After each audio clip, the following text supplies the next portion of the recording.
we are 6:32, and I know we're missing Lenny, but since the full board's here, maybe we can get started. And Sandy wants me to make sure you all know that there's cookies and water over there.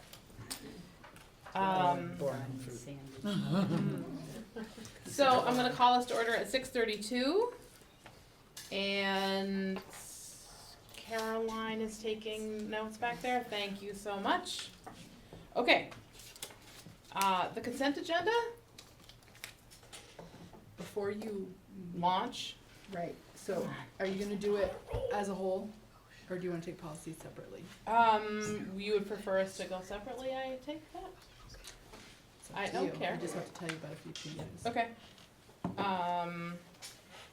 Few changes from what we have A received. policy. Okay. Okay. Can we talk about the previous minutes first? Okay, Absolutely. let's take them one at a time. Any comments about the previous minutes? Okay. And so then on to policies. Lynn, which one did anyone have any questions about any of them in general? You have questions? Yeah, I don't have them in front of me, I just wanted to clarify, the questioning about substance. Okay, is that the one you Yeah. wanna talk about? Okay. Do Okay. you wanna go over your changes first, and I can see if it's still there? And I also had some questions about the Title I, policy too, Okay. but we can tackle the others first. So under F16P, we put, we were trying really hard to get this approved. We knew we had a draft that we were bringing to policy committee today at 3:30. So that we sent you the draft as well, because you approved the policy at your last meeting, but you had not yet approved the procedure. So at tonight's policy meeting, we made some minimal changes to the F16P, the procedures, Moments before this meeting. moments Oh, before. okay, great. And Oh, yeah. so Thank you, policy Where we committee just came members. from. Yes.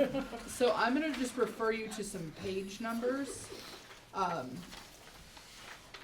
So if you look under page 3, there's nothing really substantial except under C in the middle of the page where it says specific responses. In all cases has been crossed out, so it just says the following. And then on A, where it says will contact law enforcement or school resource officer for possession or distribution is what was added today. On page 4, just in advance of where it says consequences, we've added that bold language that says this policy is in effect over the course of a student's school career. So it's trying to capture whatever the grade band is in the school that they're in. It does not mean if you have an infraction under this policy at Montgomery and then you move to Berkshire, that you get to start over. It's while you're in that grade band. So if you had one in Montgomery and you move to Berkshire and you have another one, that's your number 2. So the other piece under infractions for A, it says suspension for a maximum of 10 school days. And under each of those A's, for first, second, and third infraction, the policy committee added with possible restorative requirements with the little subnote there.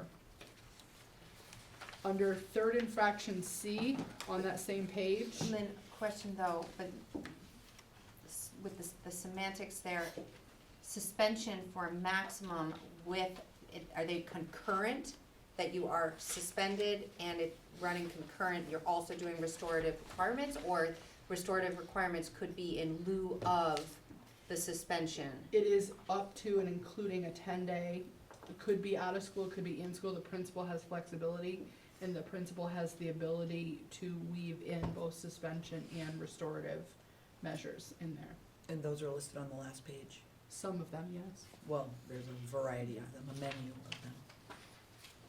So it's not, we wanted to make it really clear that it's not just about the consequence, that it's also about the restorative measure. So if there's been harm done to the community, how's the student gonna repair the harm? Or if it's about the student's use of substances, how will the student repair the harm to themselves through treatment and other recommended actions? So that's why it was important to the group to add that language there. Okay. under third infraction where it says C, what we had sent to you the first time said recommendation to the school board for expulsion. That was an error, so we struck through that, and we just added expulsion hearing before the board. That was the intention there. And those were the changes, from when we sent the policy to, or the procedure to you for review until today. Any questions? I just wanted to clarify, you talking about like school, I'm really under, on page 7, part 3, like when, like, I think my question is more about, what about after-school activities? And somebody suspects substance abuse when somebody comes to an athletic event or a dance or, It Sorry, includes where all are of you? that. okay. Page 5. Oh, I'm it's sorry, not page page 5 5? of Oh. 7. So, when you have teachers, and staff at athletic events, you are requiring them to go and stand with the student until, so I'm looking at number 1A, under part 3, procedures for reporting. So you're saying that, members of the school personnel are required to report students immediately, will remain with the student until administration or school nurse has arrived. So, I think I think your question is probably around what about those evening events where you don't have a nurse or school administrator present?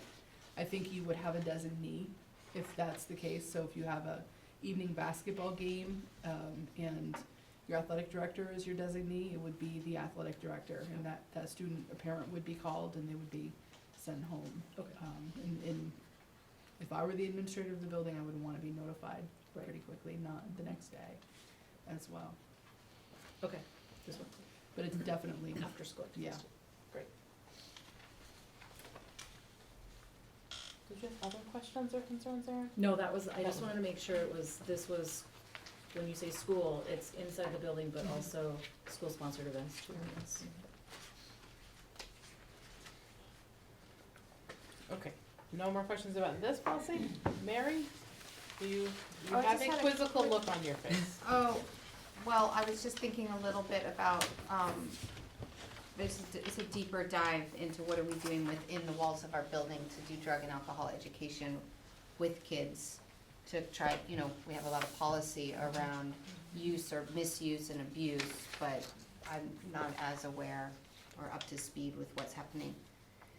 Grade and developmentally relevant work with children in the buildings around, but that's kind of outside of this particular policy, but that this is such a deep dive into the policy around it that it begs the question, what are, I think we have a lot of structures in place to try to help families and help kids, but what are we doing from an educational perspective relevant to the grade level to try to kind of avoid these, help kids avoid these issues in the first place? I don't think I'm gonna go too deep on the Yeah. answer to this, but it's something we could bring back to you if you Yeah. want more information from the administrators at a future meeting. We do have in one of our schools, in this NMV, Sheldon has an SAP counselor on site. And I know that in our other 3 schools, we do have a curriculum, and I don't, Rachel, what's the name of the curriculum? The There's tobacco. a couple different ones depending on the grade level. There's life skills curriculum for the upper grades and, the other one's not coming to me for I the have younger some. grades, but there are safety, Yeah. Yeah. year-round safety for the younger grades. But if you wanted the administrators to bring back more information, you could. Yeah, I'm curious, it's a lot of kind of depth around the policy, which obviously makes a lot of sense, but it begs the question of how are we kind of broaching these The prevention piece. conversations from a prevention standpoint that's grade appropriate and developmentally appropriate. We have a curriculum through the tobacco grant that many of us have been using for years, so Yeah. I know I have the names of it all. I can share it with you. And then I just had that quick question about the Title I. Morgan, is it still 40% free and reduced lunch as kind of the threshold? Yes. Okay. Yep. And do you have this year's figures yet? I believe we do. I think Bakersfield and Sheldon maybe were just under, but there's a leeway, I think, of 2 years where you're close. Yeah. So this year, all of our schools are Title I eligible. Okay, great. Any other questions or concerns around any of the policies? Okay. Do we have a motion to accept the consent agenda? Could we do that? Should we do that? Carolyn, did we do that? I'll make that motion. Thank you, Lisa. All in favor? Aye. Hi. Thank you, ladies. Okay, so I know we have a lot of visitors this evening, and let's start with, I feel like we do this every time, but maybe we could start, because I know we have a new board member, that we can start with introductions. I'll start, my name's Jean Marie Clark, I'm the board chair, and I am from the town of Bakersfield. Sandy Alexander, I'm the principal at Montgomery. Rhoda McClure, principal at Bakersfield. Karen Paquette, I know Bakersfield president. Lisa Hango, Berkshire School. Leanne Trombley, Berkshire School. Catherine Barnard, Montgomery. Christy Martin, Sheldon. Yes. So I'm Chelsea Mensko, the new board member from Sheldon. Welcome. Thank you all. Yeah, Emily Norris, you probably know each other. Mary Niles, Montgomery. Lenny Rideau, principal at Berkshire. Morgan Daybell, business manager. Lynn Coda, superintendent. Okay. And so, do you folks, are you here on different topics, or are you all here for something in particular? I'm Rachel Hardy, I'm the school nurse at Berkshire and Montgomery Elementary Schools, and I think we're all here for the same reason. They're here for support, mostly. I just wanted to bring up a topic whenever it's appropriate. Would now be the time? Sure, yeah, we have a full agenda as we do every time, so now, no better time than the moment. Okay, well, I'd love to keep it brief, but, because I know your time is valuable, I'm here, because I'm part-time at both schools, and. At both schools being Berkshire and Montgomery, Yeah, so okay, thank you. 0.5 Montgomery, 0.5 Berkshire.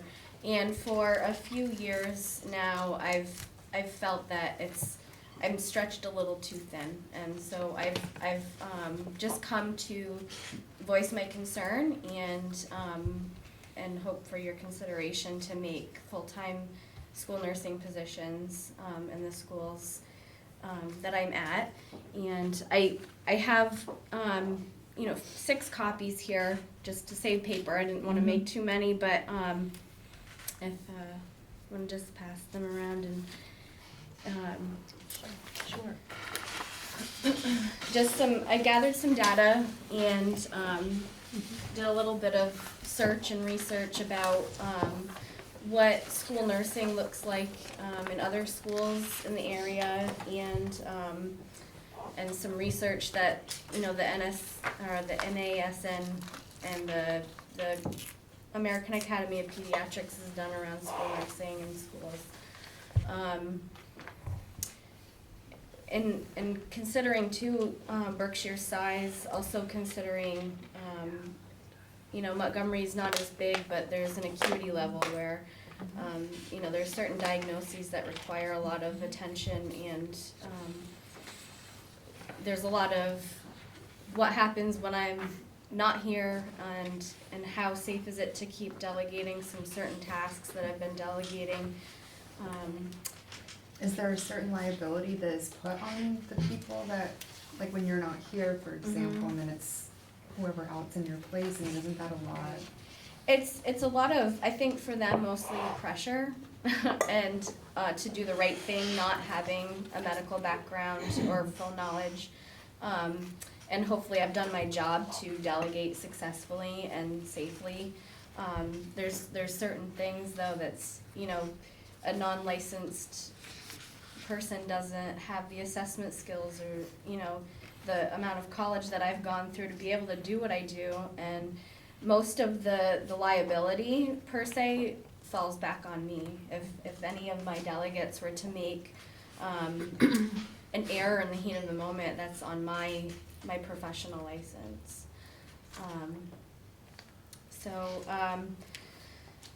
In the past, I've had LPN help, so a licensed practical nurse, on the days that I wasn't here, or wasn't in the building in Berkshire School.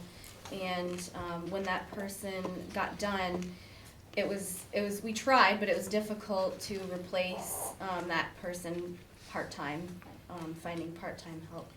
Can I add something here? Yes, please. So that they don't really want us hiring LPNs in our schools. We had to get a waiver the year that we hired an LPN to make it full-time because of the level of personal care that the students in the building needed that year. We had to get special approval in order to hire the LPN because they don't approve of LPNs at the school level. They would rather have us have RNs. Right, and that's always preference, and yeah. I think that was the situation that I came into when I was hired. It was kind of a grandfathered, this is what we had been doing, and we made it work. But then when that person, you know, left, it was, you know, we were put in a sticky situation. We've never hired, you know, I've just taken it on without that replacement, and I'm happy working in both schools. I love both schools that I work in, and I'm happy doing the work that I do. It's becoming, to me, I draw the line what's best for the kids that I'm working with and what's safe, and I'm feeling like it's not anymore. It's not best for, it's not well serving the kids that we have, and it's not entirely safe. Rachel, because I don't come from a school attached to one of those boards, Mhm. could you, maybe you said this at the beginning, forgive me, but how long have you been in this role? This is my 7th year as the school nurse in Montgomery and Berkshire. You were in both schools? Yep, I You've been- started yeah. that role. I took over for Loretta, and she had been doing that role for many years before me. And then can you tell me how you break up your schedule, just for my personal curiosity? Yeah. I'd be happy to.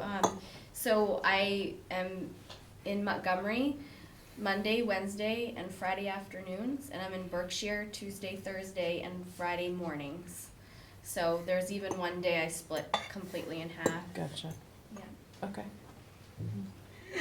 Well, thank you so much for Yeah. bringing this to the board. As I'm sure you know, we're sort of new to being this board and are considering a lot of different changes and really want to be equitable across the board with all of the campuses and the students that we serve. So sometimes at this level, we don't know the things that we need to address until folks bring them to our attention. So I really appreciate your time and your supportive members that you brought with you. Thank you I for your appreciate time them too. too. Yeah. Does anybody have any additional questions for Rachel? Can I get the names of the support? Sure. Was there anybody else who's here for anything other than Rachel or support for the school nurse? Okay. I have some general questions. I am here in support of Rachel. My name is Deanna Robitaille, a Montgomery resident and parent of a type 1 diabetic student here in this school. So if anyone has any questions about what that process or that diagnosis entails and the demand that has on the school and the staff here, particularly when Rachel is not on premises, I would be happy to speak with anyone. I don't want to take up your time here because I know that you have plenty of other things to discuss. But if there are questions, please feel free to reach out to me directly. Great, thank you. Would it be possible for me just to ask a follow-up question on what does the nursing services look like in Sheldon and Bakersfield? Sure. Rhoda, do you want to talk about Bakersfield or? So ours is a part-time nurse currently as well. She is there 3 days a week. Which and would be works 0.6. with- She's split with someone else. No, she doesn't split Yeah. with anyone. It's just She's her. 0.6, so she's 3 full days. And that's all we have. Okay. Sheldon has a full-time nurse. I'll share with you, Rachel, and the rest of our visitors that I work for Vermont Technical College. So I am painfully aware of the nursing shortage and the folks that are trying to get through nursing school. And you know, one of the challenges that if the board were to move, and let's just say the board moved in the direction to hire a full-time nurse for every school, finding that person is a whole nother challenge. So, you know, thank you again for coming, and I really appreciate the time that you all took out of your lives to spend with us this evening. So, thank you. There's also attached to that packet some letters of support from people I that saw, couldn't be here yeah. tonight. And I, on the comparables to Montgomery School was Franklin School, and I spoke with the principal there this week.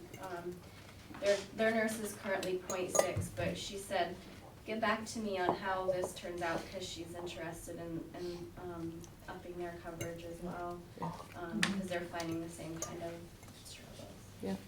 May I ask additionally, the other two schools that are here, do you have any diagnoses within your, I don't, if you can tell, that would require the level of attention and care that a type 1 diabetic student might need? We don't currently. We do. Rachel, this is excellent, thank you. Oh, Really you're good welcome. information. Welcome. I And really- if there's no more questions, I'll get out of your hair. Thank you so Don't much. you wanna stay, Rachel? Well, This I've is done fun. this before. I used to be a board member, so I know. Thank you so much. Thank you. Yeah, you're welcome. Appreciate it. And the nurse doesn't feel good today, so Oh. go home and go to bed. Okay, No. Morgan, I think it's you then? It's tomorrow, Thursday, oh, you're just. I have kind of a full agenda, I apologize for that. I'll go through a couple of these sort of quickly. We have finished field work for the audit for Montgomery, Berkshire, and Bakersfield. I don't expect that we'll have any issues, I've not seen a draft yet. The team that came to audit our books is the same team that audited Sheldon's books for last year. They were on site this week. They had contacted me with a couple of questions about how things were gonna happen going forward. And they did not tip me to any issues being found there, so I think that one's gonna be clean as well. This won't be the board accepting Sheldon's audit, but you'll be accepting any of the issues that they come up with, if there are any. In terms of financial update, I sent a report around in your packet, and it's through the end of August. I have not done anything with tuition bills yet. They tend to be geared off October 1 enrollment numbers, which we just got yesterday. So at your next meeting, we'll have a better handle on where tuition kids are ending up. And at that point, you know, dig a little more deeply into where I think you guys are likely to end at the end of the year. But I wanted to go over the format with you because it's gonna be it's gonna be completely new to some of you and somewhat new to all of you in this first year that we're merged. So the revenue section comes first, and all the revenues are received at the district level, so you're only seeing one line there. I've split out the expense side of the budget by building where that made sense, and then at the end of that report are your district costs, your district-wide costs. In that district-wide section is primarily your high school tuition bills, your pre-K tuition will go there, your transportation costs, your special ed costs other than the paras that are locally hired, your central office assessment, and then any school board costs. So it's a big chunk of the budget, but it's not one where there's a lot of leeway, a lot of flexibility. And then the expenses that you're used to tracking are gonna be split out by building. In terms of the columns, that first column is your voter-approved budget. The second column is what we have written checks for to date, whether or not they're cleared. The third column, encumbrance, is what we are confident that we're gonna spend this year, and it's primarily employees who are under contract and their benefits. We don't really have a way of doing it for contracts such as tuition payments, or your CAT workers, autism workers, if they're not part of the special ed budget, but we're hoping to do that. The fourth column's your budget balance, so what's left over from your approved budget. And then the fifth column is the anticipated year end, so currently it's the same as your approved budget, but as we get a stronger picture on tuition bills, I will go in there and I will say, well, we can move some money out of there, or we need to move some money in there. And we look at the staff that your principals have actually hired this year, and whether they've come in more expensive or less expensive than projections. I can start tweaking things there. So again, beginning of the year, we didn't have September finalized when I had to send this out, so there's not a lot of useful data, but I'm happy to answer any questions on the format. And you'll be getting these every month.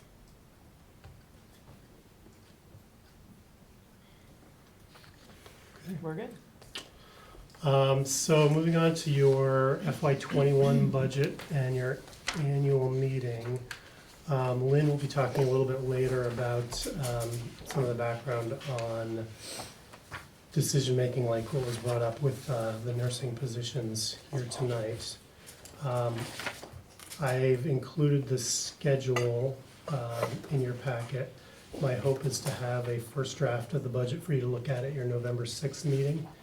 It'll be a little rough, and it'll be primarily just around people, but that's, if you back out tuition and your assessments, that's probably 90% of your discretionary budget. One thing that we need guidance on tonight is when you want to hold the floor meeting part of your annual meeting.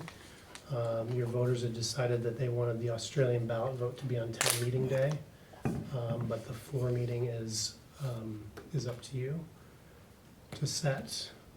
We put in a date of February 19th.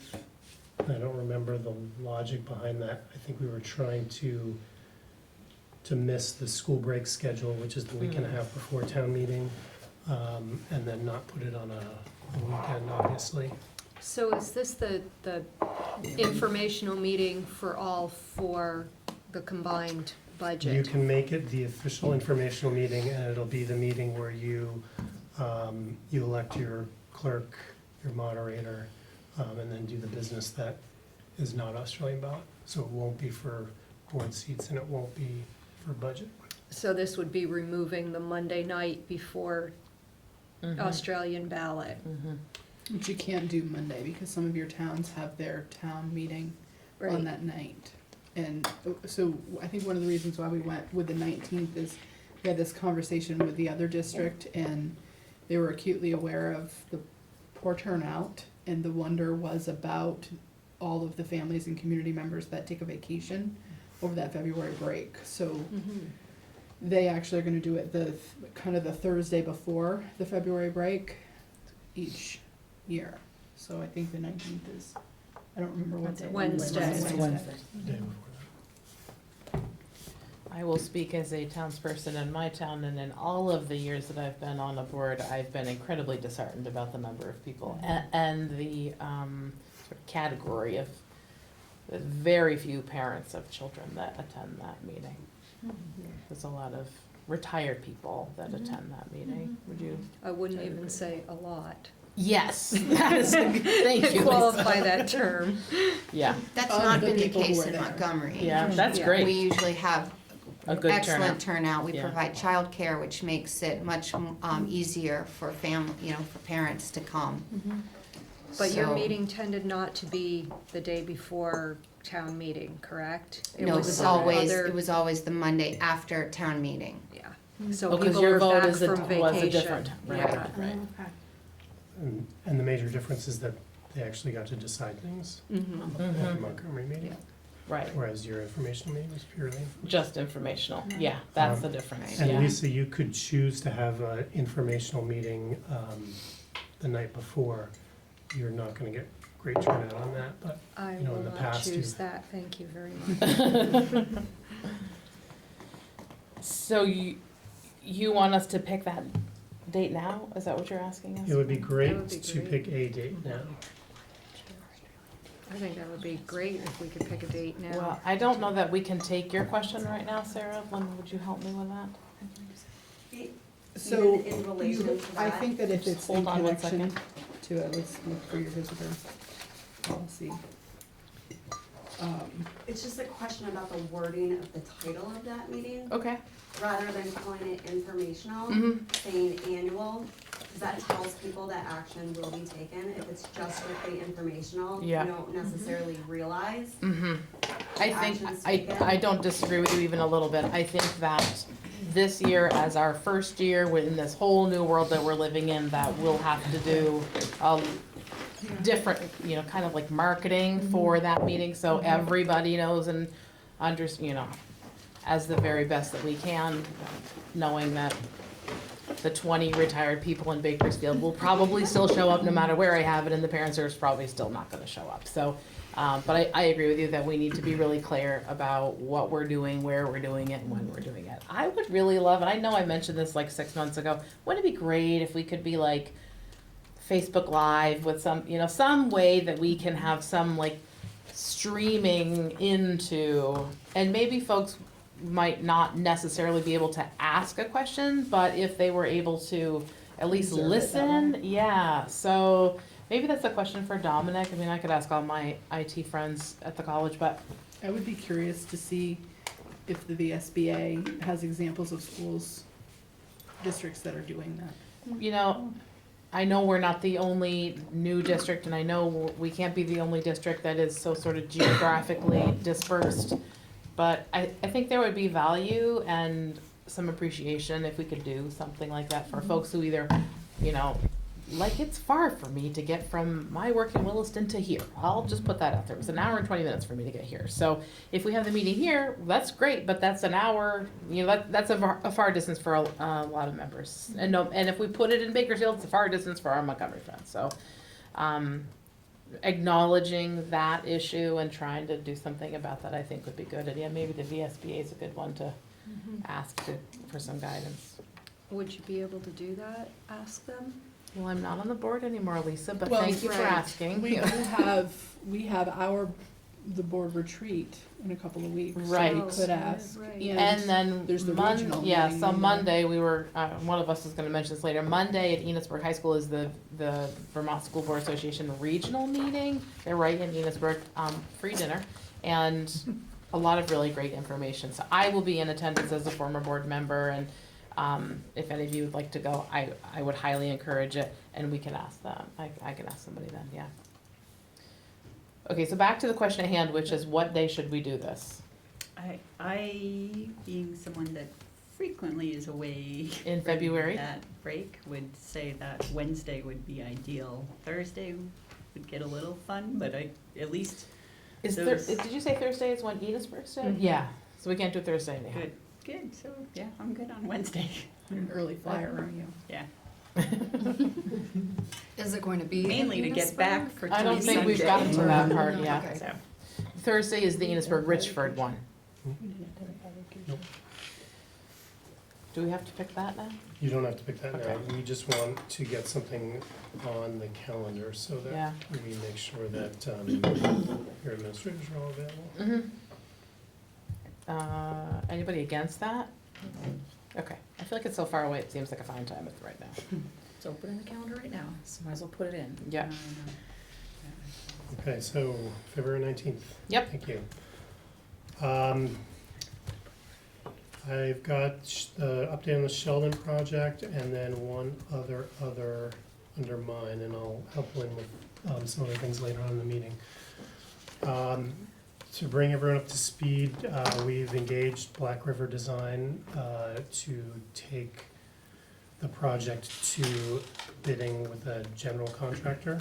I anticipate we will want to use their services after that when the project's really happening, but they're not contracted for that yet. I've had 2 walkthroughs in Sheldon with Polly Wheeler, who was the architect for the expansion project here and the architect for the expansion project in Berkshire, so she's very familiar with schools and with our communities. The second visit was primarily just double checking measurements and also walking through with Christy and making sure there weren't any new things that are coming up that we should be trying to incorporate. I've started to share a potential calendar with them, and the draft that I shared with them, they said was pretty aggressive, but they think it's doable and they think it's quick enough that if we falter by a couple of weeks, we will still be in good shape to break ground on it as soon as the kids are gone in June. I haven't sent that, but I'll go over it pretty quickly with you.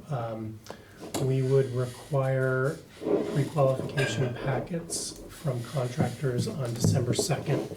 And so tonight, I'm hoping we will be able to agree on what criteria we are gonna require if somebody wants to bid on this project. It's pretty basic, common sense stuff, but we put that out there, and that gives either your construction committee or the board as a whole the ability to look at those, hopefully 8 or 10 contractors, and if you have real concerns with one, we can tell them, you're not allowed to bid on this, and then you don't have to worry about them coming in as the low bid on the project. If we make those due on the 2nd, you could pre-qualify them at your December 4th meeting. So December 5th, we would let them know that they were eligible to bid. We would try to get the bid documents out by January 2nd. That's probably the biggest lift here, because that's the plans that they're gonna take around and cost this out. And then on January 20th, school will be closed for Martin Luther King Day, and we could do a contractor walkthrough that day, where they get to come and actually see the building and see what's involved. If we did a bid opening on February 3rd, you could select the contractor on February 5th, and then we could start doing the pre-construction work and look at about a June 15th start date for the project. We would be okay going a month later.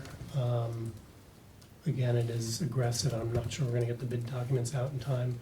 What I'm hearing from the architect is that the earlier your bid, the lower the price is likely to be and the more contractors you're likely to get, because they haven't filled up their schedule.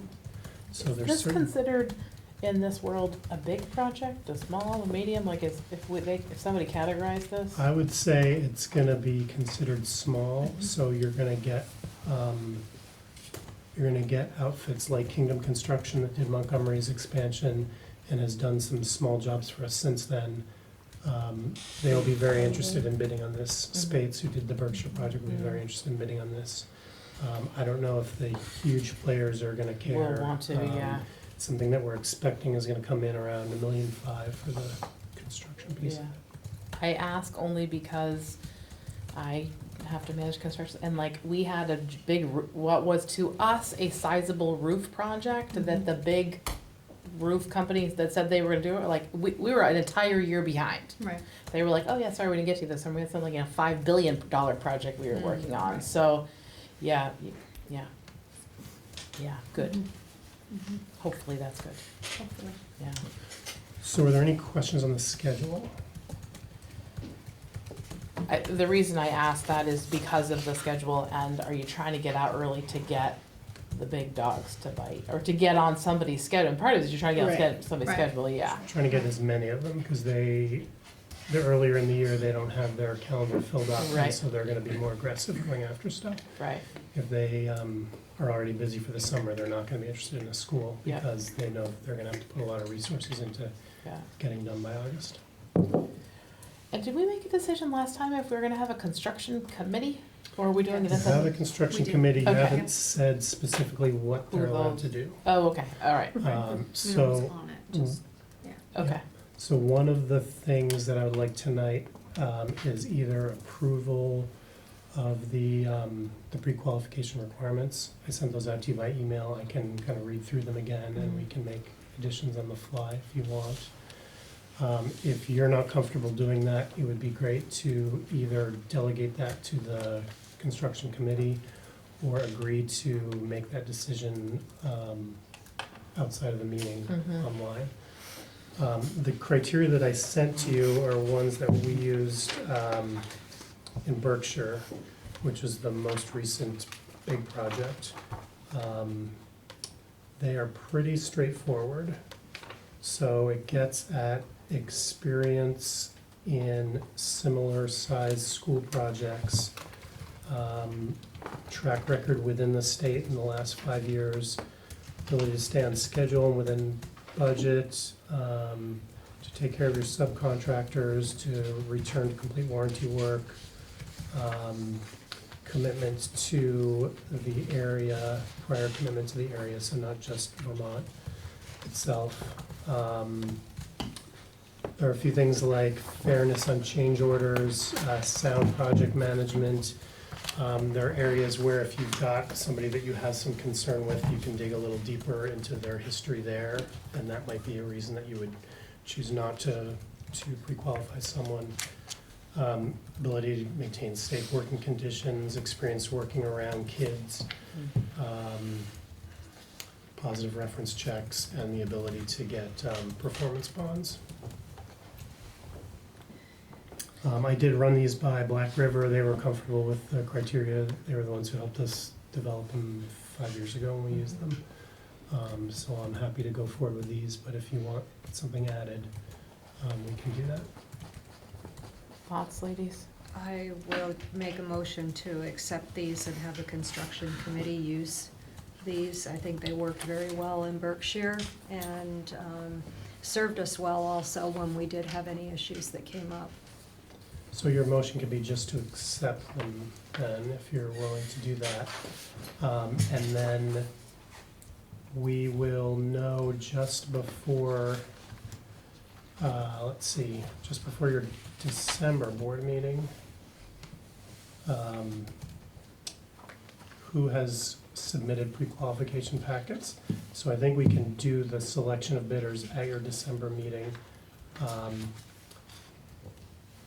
Where you might want to punt at that time to a construction committee is if we get, we may get 4 people saying that they want to bid on the project, and there are 4 contractors that we, Black River, have had good experience with recently. If that's the case, we can do that pre-qualification that night.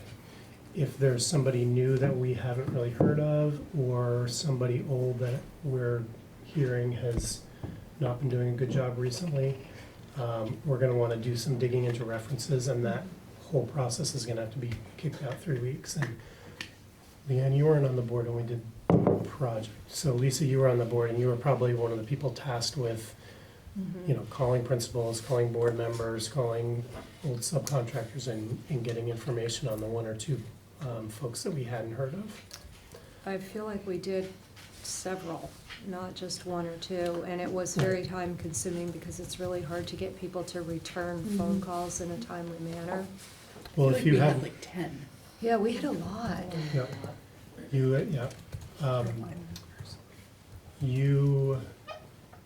if you are doing a deep dig on one of the contractors, you need to do it on all of them. You can't give 4 a pass because you know them. So that's gonna be a lot of work. Some of us in central office, but we'll try to get the construction committee to make some of those calls, or anyone who's interested. I'm make happy to those take, calls. yeah, happy So- to take it on. So we can decide that at the December 4th meeting. But yeah, if you're willing to support that motion, we will get these criteria out and see who's interested in bidding. Okay, all in favor of Lisa's motion? Aye. Great. Check that off the list. The last thing for tonight is the project is big enough that you should want a clerk of the works to help guide this through.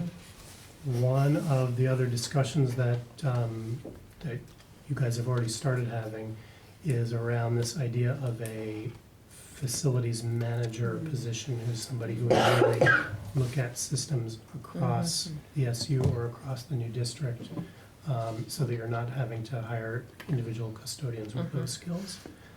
I don't think we need to engage a clerk yet. If this board or the SU board is interested in going in that facilities manager route, what we might want to consider is their first job on July 1, or maybe we hire them a month early, is really to take over and see that project so that you're not paying two people. We don't need to discuss it at length tonight. I just wanted to plant that seed, and either way, we probably would not really need to hire a clerk until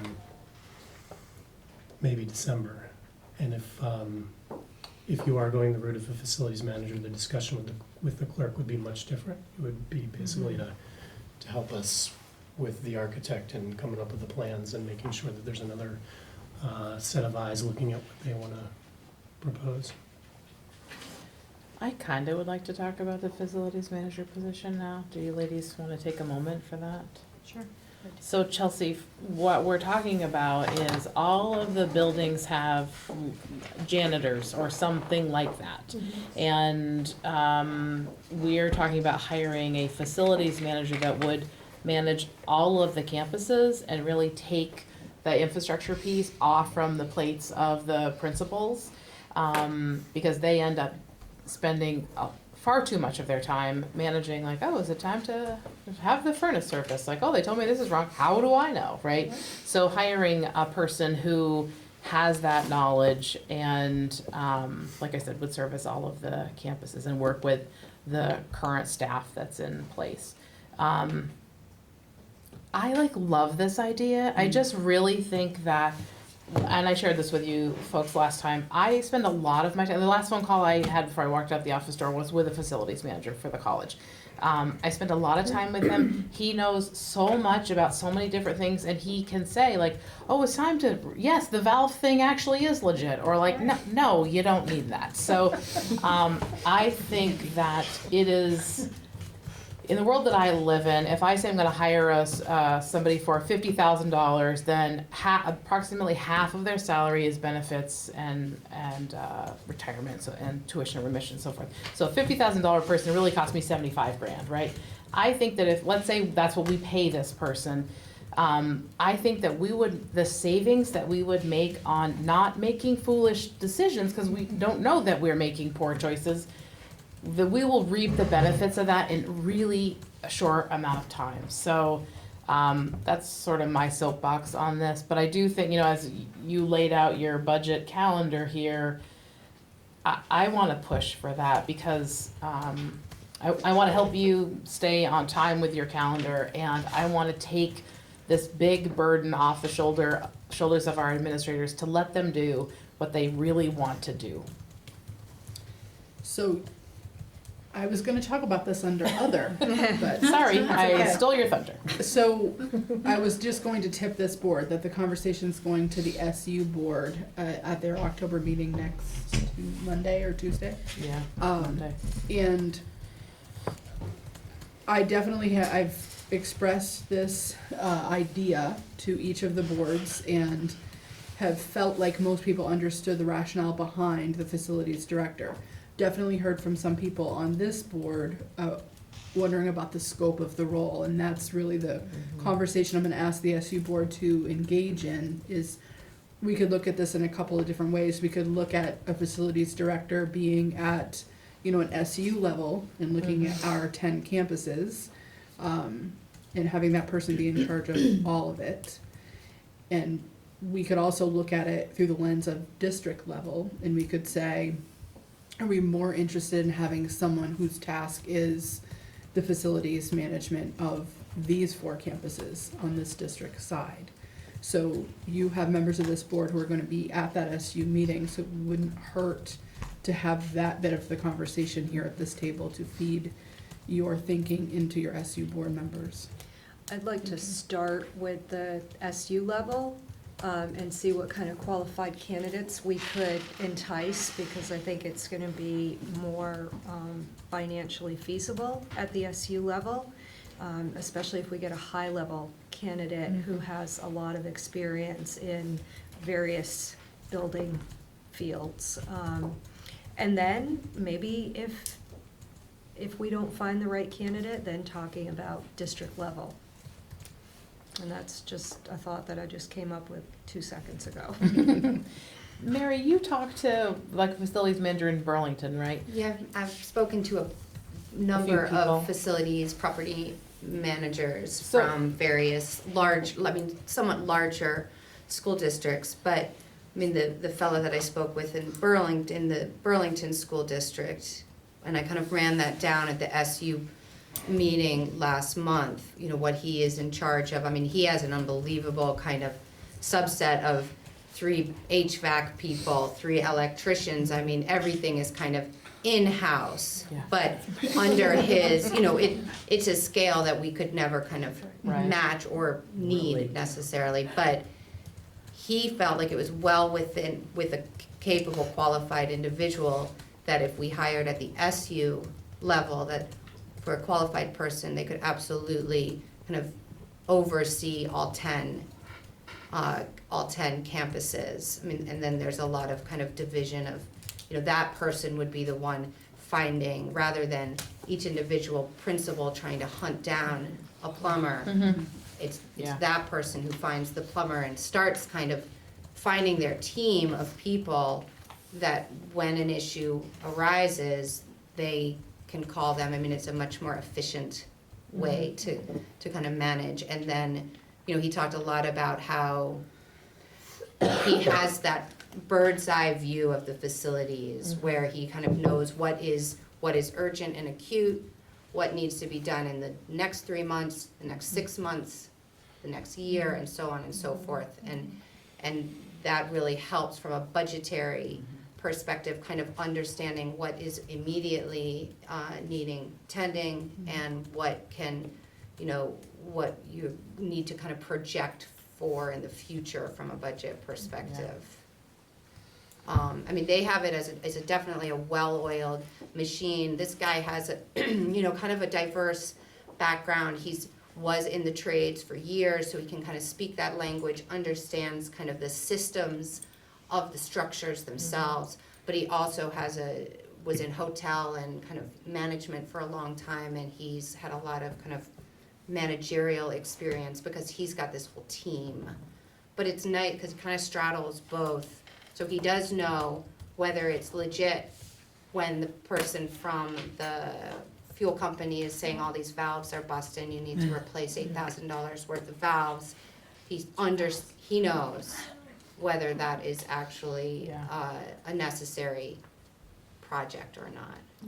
So I think we need somebody with a lot of technical knowledge, and the ability to work independently, to find different contractors to work on different projects, and also the ability to come back and communicate to each of the boards, because there'll be, if it's an SU level position, there'll be 2 boards to talk to about all these projects that are going on.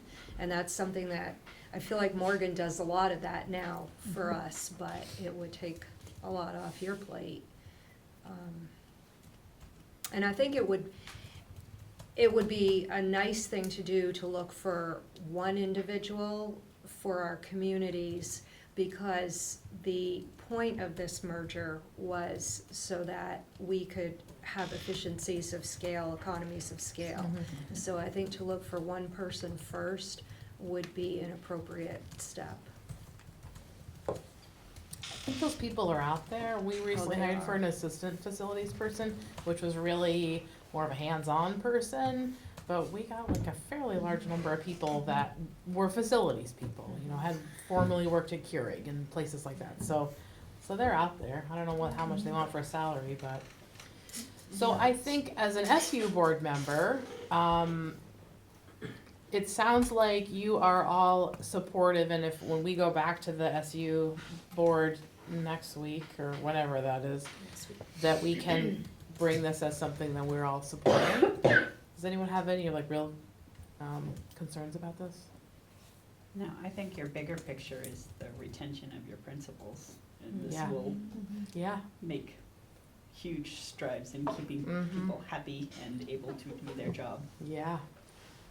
I have a question, and I know that we haven't gone down this road far enough, probably to necessarily even answer this, but would that person also potentially be tasked with or charged with recruiting custodial candidates or being in charge of the Well, they're- custodians? And thinking, and even thinking of them more as an SU resource that are placed at schools, Mhm. but maybe moved around in case Right. there's an accident or vacations or any of those things Mhm. where, you know, you have two custodians, one's on vacation, so really you have one. Yeah, For, you know, a week and you get half of the cleaning done. I think that, maybe, Yeah. Yeah. I think that's really the answer at this point. I think Yeah. we can just see if there's interest in the position, and then we need to imagine what's the most logical Yeah. structure for us to use in terms of a job description. And I've already talked with the VSA and Bisbit. They're in a pilot year for facilities management trainings. So they're more than willing to work with us in terms of if we get to this place where people are interested and wanna move forward. They said they would help us with the job description as we're Great. looking for our candidates. So I think those elements are all in there Mm-hmm. that I don't know that we yet can imagine. Right. You know, would they be helping you to supervise and evaluate your custodians? Because really, as a principal, I felt not all that equipped to do that. When it Right. had to do with, I don't know, do they know about the prevention things they should be doing with the heating and ventilation system? Because I didn't, Right. you know, Yeah. just things like that. And I think it doesn't hurt to make the job description as comprehensive as possible and see who's out there. Yeah. And at least in South Burlington, the gentleman with whom I spoke, he does oversee, in addition to the HVAC people, the electricians, the plumbers, the whole custodial staff, and then they do, like a monthly meet with all of them, so that he hears directly from the custodial staff in all his different buildings what they're seeing, because they're on the ground Right. more than he is, because he rotates around As 10, needed. I think 12 separate campuses. So the custodians, day in, day out, are kind of his eyes and ears on what's happening, and the little things that break, and the little, and they can communicate to him what's within their skill set to repair, and what needs to kind of, you know, get subbed out Yeah. to someone with a different skill set. And I think that goes a long way towards making the profession a little more professional too. And everyone has a say in what they think should happen, and then there's kind of a group consensus, or someone assigns priorities to each project that's coming forward from each building. It's really a project manager, like general contractor. Good, okay, we're already 10 minutes behind, but I created this divergence, so, So my Morgan? last Yeah. item, on November 8th, the VHI and Visbit organizations are holding their annual meetings in Lake Maury in conjunction with the All right. Superintendent's Conference and the School Board's Conference. You, in the past, have either delegated someone to vote for this board or individual boards at that meeting, or you've given that authority to the boards of VHI and Visbit. And Chelsea, in case you're not familiar, VHI is the cooperative that provides health, dental, and wellness to pretty much all school employees across the state. And Visbit is the cooperative that basically provides every other insurance to schools across the state. You guys are members of both cooperatives, and so you get votes on both of those. Unlike last year, there's nothing on the VHI agenda. Were you there last year? And Jean Marie, you were down there last year? yeah. So Yeah, last year was Lisa a was there, huge yeah. fight, and when Act 11 was passed, that board of directors changed so that members are not electing the VHI board anymore. The union's electing 3, the School Boards Association's electing 3. There were 24 resolutions that needed to be plowed through. This year, there's nothing to vote on. They will be giving their reports there are not board seats up anymore, and nobody's submitted any resolutions. Visbit will have 2 board seats open. My understanding is that meeting's always been a snoozer. It's the quick one. They have 1 candidate for each open seat. One is returning, one is a new one, filling someone who's left the board, I think left education. So that said, is anyone planning on going to the conference and dying to represent you guys at these meetings? I don't think anybody's going, Morgan. Not this Yeah. year. I'm not going. So do we So need a, I'm going. Oh. but you can't go can't to be our- those meetings, you can't be our Well, no, Jay, designee. These are the morning ones, right? I don't know. Yeah. I can go to these. I can't go to the afternoon. But I could go if I can be provided lodging the night before. There's no way I can leave Montgomery Yeah, at a to be sane there. hour and get there for voting by 8:30 in the morning. Are they doing any We could do that voting? if you're interested in going. Absolutely, you have a board of. Interested is a stretch. But I would be, if it feels important to have someone represent, I'm open to being that person. These 2 meetings are not important. Yeah. There may be important things going on at the School Boards Association conference, and that would be the reason to go. Right. This would not be the reason to go. Okay, well, maybe we can talk. I think you should look at the agenda. Okay. And what the conference is actually gonna be about. Okay, And I think you could clarify and go on and look at this. We looked today, there are no resolutions. yeah, Last year, I don't know if you remember, but There's a ton. my first year, everybody gave me their proxies. right. And then I was blindsided by some of the resolutions that I had to vote on. So last year, we went through It was tons. Six Yeah, or there's seven one times, year or however many something, it was a boards we lot of had. them, yeah. Yeah, Right. This year, it's not, there's nothing like that. that's Okay. visible. okay, all There right. was a big push You could for also just assign resolutions it to last VHI year. and Visbit. You have that Okay. ability. Yeah, to I don't assign know them. that it's worth all that effort, unless you really want a night away from your family and somebody to make you dinner, which I totally can hear. So do you want us to make a, I want you to Motion decide to- if you want to give that vote to their boards to vote on your behalf or on an individual to vote on your behalf.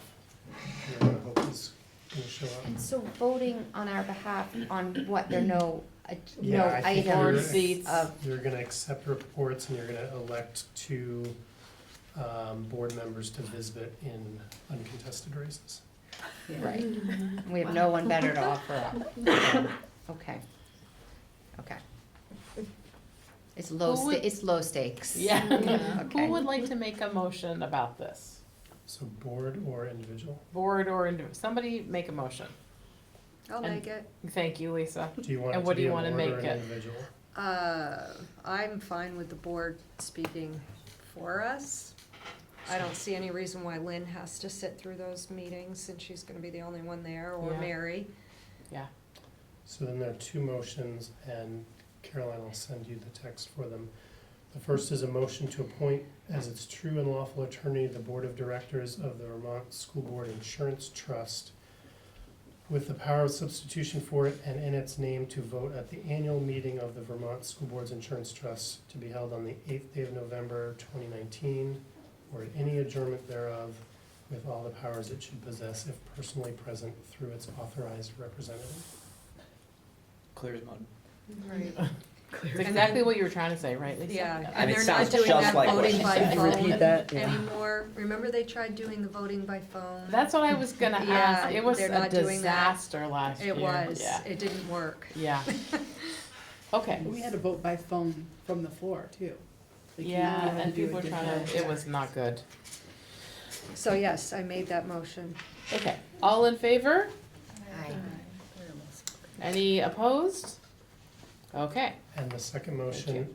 to appoint as its true and lawful attorney the Board of Directors of the Vermont Education Health Initiative by majority vote, with the power of substitution for it and in its name to vote at the annual meeting of the Vermont Education Health Initiative to be held on the 8th day of November 2019, or at any adjournment thereof, with all the powers it should possess if personally present through its authorized representative.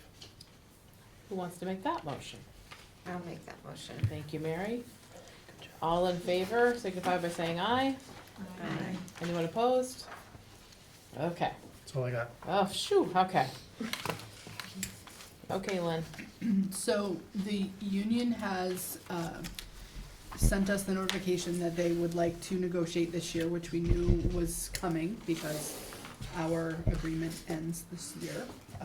So we will be negotiating this year with teachers, and we will be in that place where we're taking Sheldon's teachers and we'll be merging them with the Franklin Northeast, so our negotiations will include both. So like I did last year, I'd like to give you some information as we're moving into negotiations for you to consider and think about when you're setting goals for negotiations. So one of the things that is a priority goal for us, and I'm sure you have heard it come out of my mouth a lot, that we're focusing really hard on the teacher retention and recruitment. We're finding a real staffing shortage in this part of Vermont, throughout Vermont, but we're finding it in our area, and we're finding it in the North Country. I'm guessing Sarah's probably seeing it in your neck of the woods over there too. We get fewer and fewer applicants when we have our open positions, so this is a little bit of data for you to just look at in terms of across the bottom. Those are the number of years of service, and those are the between 2015 and 19. What year of service they were in when they left the organization. So the data is very similar to what you saw last year.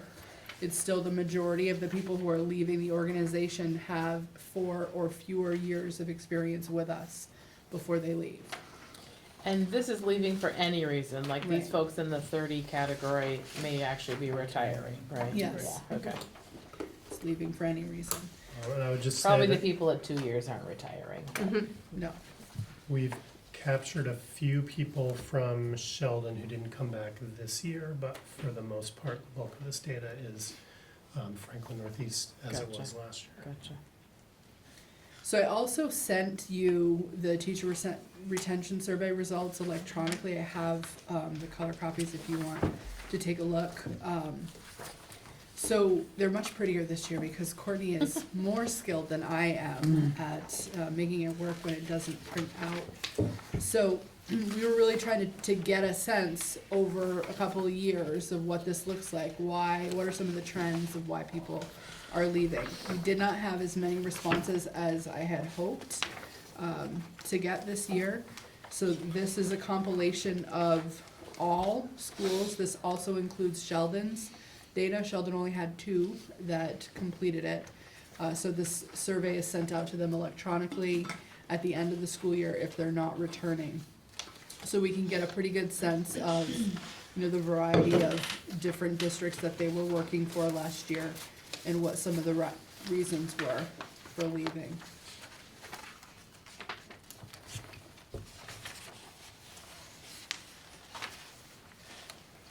I think the geography and the relocation out of area were too common last year as well. There were fewer people that indicated this year compensation, I noticed. So what questions do you have? Comments?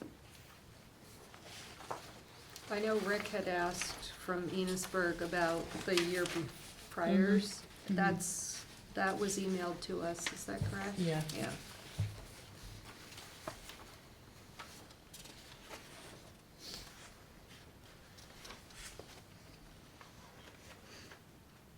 Lynn, the pinks are a little tricky on the chart, the 4th Yeah. page chart. Is this, I was offered between 10 and 13 and 12.4. Am I reading this right? Is that 7% of them offered almost somewhere in that range of I don't know, 10K Hold on, plus? I have or more? master because I had a hard time with that too. I just can't There's quite. like 3 pinks and purples over here, and there's none. Yeah. There's only 2 over here, you know what I mean? So I'm just wondering which is the 5 to 7. Okay, so And which is if you start at the top with the blue, Yeah. no one said that they were offered less money in FNESU. No one said they were offered the same money. So we're starting with that yellow. So 14.3% were between $1,000 and $2,500 more in the new district. The green, Gotcha. 28.6% were 2,500 to 49.99. And The purple, 7.1% were between 5,000 and around 7,500. That 14% was 7,500 to almost 10,000 more. And then that 7% was between 10,000 and like 12,500. Okay. Is it really true that 28% left the field of education? I think there were none of those. No, it's 28% left the field of Oh, education. really? Wow. Remember, 28% of 14 people. respondents, though. Oh, yeah, yeah. Remember our Okay, statistics? never mind, yep, Yeah. sorry. Kinda like, What is that? One of those. Still, it's kinda like this other one, that the 6 of them, you know, did they say why? What, I could pull, I have not pulled it out individually it yet. was just the biggest response, maybe they're the ones that left the No, field they of can- education. That was 14. It's not. Oh, no, left the professions right there. It's hard to feel until you're. I should be able to cover it. Unless my computer dies, which it's close to And for Pete's sake, stop having in service days and days no Lynn, one on wants. the second, Which day I'm gonna get to choose that. Yeah. On what, on Lisa? the second full page, I guess, maybe page 3, this one with the purple lines, the response that says other, which is 42.9% of respondents, so that's almost half of the respondents. What other things did they So, you wanna know what we learned? for, There's a yeah? flaw in how we ask for that data because we don't actually know what other means either. We should've had a text. We should've had Written should've something in. included a box Okay, af- so for- after the So other. 6 Half people of said the other. people who to left, say according that to would this, be- we don't know why they left, but then half, yeah, Well, 4, 8. so like. But they still answered the 17 compensation Right, question yeah. though, so at least something shows up there. So Maybe they got paid more, but that wasn't really why they that would left. be about 7 people who we don't I'm know in why, private and the compensation thing, like 4 of them left the field of education to begin with, so that doesn't leave that leaves 10 other people. It also doesn't add up. Well, I think some people answered You More can than answer one. more than once. Okay. So the other piece of this is they might not have said that that was their primary reason, but in some of the comments, there were comments like, well, more money isn't a bad thing though. Like, it's not why I left, but for more money wasn't a I deterrent. didn't leave for more money, but more money is okay. But we So- did just restructure our whole step just last Mhm. year, right? Which would not have yet, it wouldn't have impacted them yet, because it didn't go live until after they left. But having just done negotiations last year, I thought we did it every other year. We're doing it, we're starting again Well, we only to had the nego- authority by law to do 1 year because of where the healthcare was landing, Ah, right? So we Oh, couldn't so negotiate a that's why second we have to year. Yes. I gotcha. It was so much fun. Don't we just wanna do it I again? can't wait. Oh, yeah, I thought it seemed awfully soon Speak to to that, be doing like negotiations who the again. committee is, because it's not the same board members, right? Morgan's gonna tell us because he has a little code in his computer that tells him who of you signed up for that. You weren't there. So the other just bit of data I wanna send around is, I think it's important for us when we're looking at schools, for us to be thinking about, when we're thinking about investments, we know what our continuous improvement plan says around our priorities, around proficiency, academic proficiency, and personalization, safe and healthy schools. So we know all of those pieces. I think it's important for us to be looking at data around the experience level of teachers in our schools. So this sheet that I'm sending you now has it broken down. So essentially the front page is the Enosburg-Richford side and the back page is NMV. On the NMV side, you also have the data around teachers in special education and teachers who work for us on an SU contract under consolidated federal grants. So you can just see, how many of the teachers in each building are veteran, how many are first year, second and third, fourth and fifth, and beyond fifth is what we're considering veteran. And we did the best we could, Christy, with your data. By we, I mean Morgan, he did the best he could. What is CCFD? Consolidated Federal Program, so it would be like an interventionist. Okay. They're paid out of grants. Gotcha. They fall under SU. And so for last year's school year, Montgomery didn't have any new teachers? That's like a miracle. No, this year. This year, last This year is we did. 18, 19. Oh, we did have one now. We had one We'll last get year. that fixed. It's 1920. I only had one, it's probably because it didn't show up. The percentage was too small. But this year 'Cause you they're have SU zero? employee. It's supposed to be this year. It's this year. Oh, this year we have 0, Wow. because we shifted somewhere. Yep. I feel like these numbers look better than they have in the Mhm. past. Am I correct in thinking that the blue percentage is of growing? first year, Yeah. yes, and the percentage of first year teachers isn't quite so overwhelming anymore? Yeah, I agree. I'm focusing on the blue too, Lisa. I think that the school that stands out the most to me is Bakersfield. But it's, I- I was saying, it's getting better. Well, that's what I'm saying. It stands out the most because it was shockingly, Right, we orange. had a lot of bright orange or bright orange and yellow. So you've got 24% at this point that are in fourth and fifth years, and you know, it's progress for sure. Are the special ed numbers getting, is this an improvement? Let me ask it that way. You mean that almost half of our special educators are in years 1 through 3? Exactly half? I don't think it's an improvement. I think that we have continued to attract people there, and they're very, very hard positions to fill. Yeah, yeah, and after they've spent 2 years, Chittenden County's Right. willing to look at that. Because Yeah. they have a hard time hiring as well. So they'll take ours if we train them for a couple of Right. years is Right. what sometimes happens. Sometimes. Any questions about the data that I just put in front of you?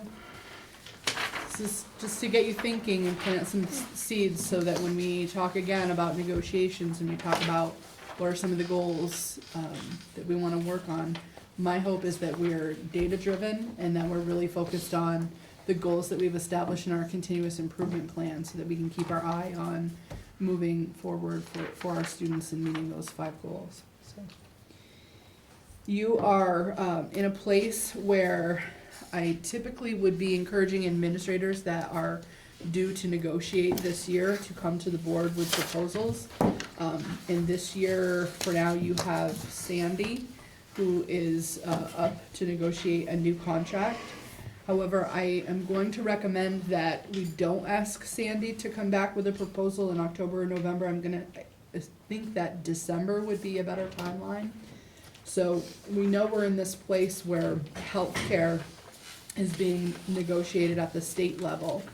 And one of the things that, you know, we've gotten a kind of a fact finder report at this point, and it's pretty clear that there's going to be a significant impact on your administrators in terms of their contribution towards their healthcare premiums. So I think it's wise for both sides to have that information before you start negotiating with administrators. So it's just a fact finder's report. There's no decisions have been made. The 2 sides haven't agreed. If they cannot agree, there will be binding arbitration. What I've been told is that we will know by December 1st. The arbitrator's report is due on December 1st. So we will know one way or the other where we're gonna land in terms of healthcare at the state level. And that will take your, the administrator contribution will likely go up. I think we're anticipating $2,000 or $3,000 per year. So it'll also have an impact on some of your school year, year-round support staff, like your head custodians, or if you have year-round administrative assistants or things like that. In that second year, it'll impact it'll impact their contributions as well. The way I understand it is it'll be, for administrators, it'll be an immediate impact, but there'll be a year delay for some of the other staff members. Is there anything you wanna add to that? In the fact-finding report, and again, we're far from settled, so take it with a grain of salt. They are implying that every employee will have access to buy into a family plan. Currently, your support staff get 90% of a SNP. So that would be a big hit to your budget, likely. The fact finder proposed taking away cash in lieu across the state. So you would not be able to offer your employees $1,000 or $2,000 if they didn't take your insurance. So you won't be putting that money out, but you're gonna see a lot of people who are redoing the math and deciding that it's beneficial to come on your health insurance. The fact finders suggested not trying to figure out HRAs or HSAs and whatever you have currently, just rolling that over for 2 years. And then both sides have agreed to go to the legislature and ask for a 6-month extension so that changes are on the calendar year rather than the school year, which isn't great for your budgets and predicting what's going on, but for the employees it's a lot better because the HRA and HSA and meeting your deductibles is all following a calendar year. Any questions on that? I guess stay tuned on that piece.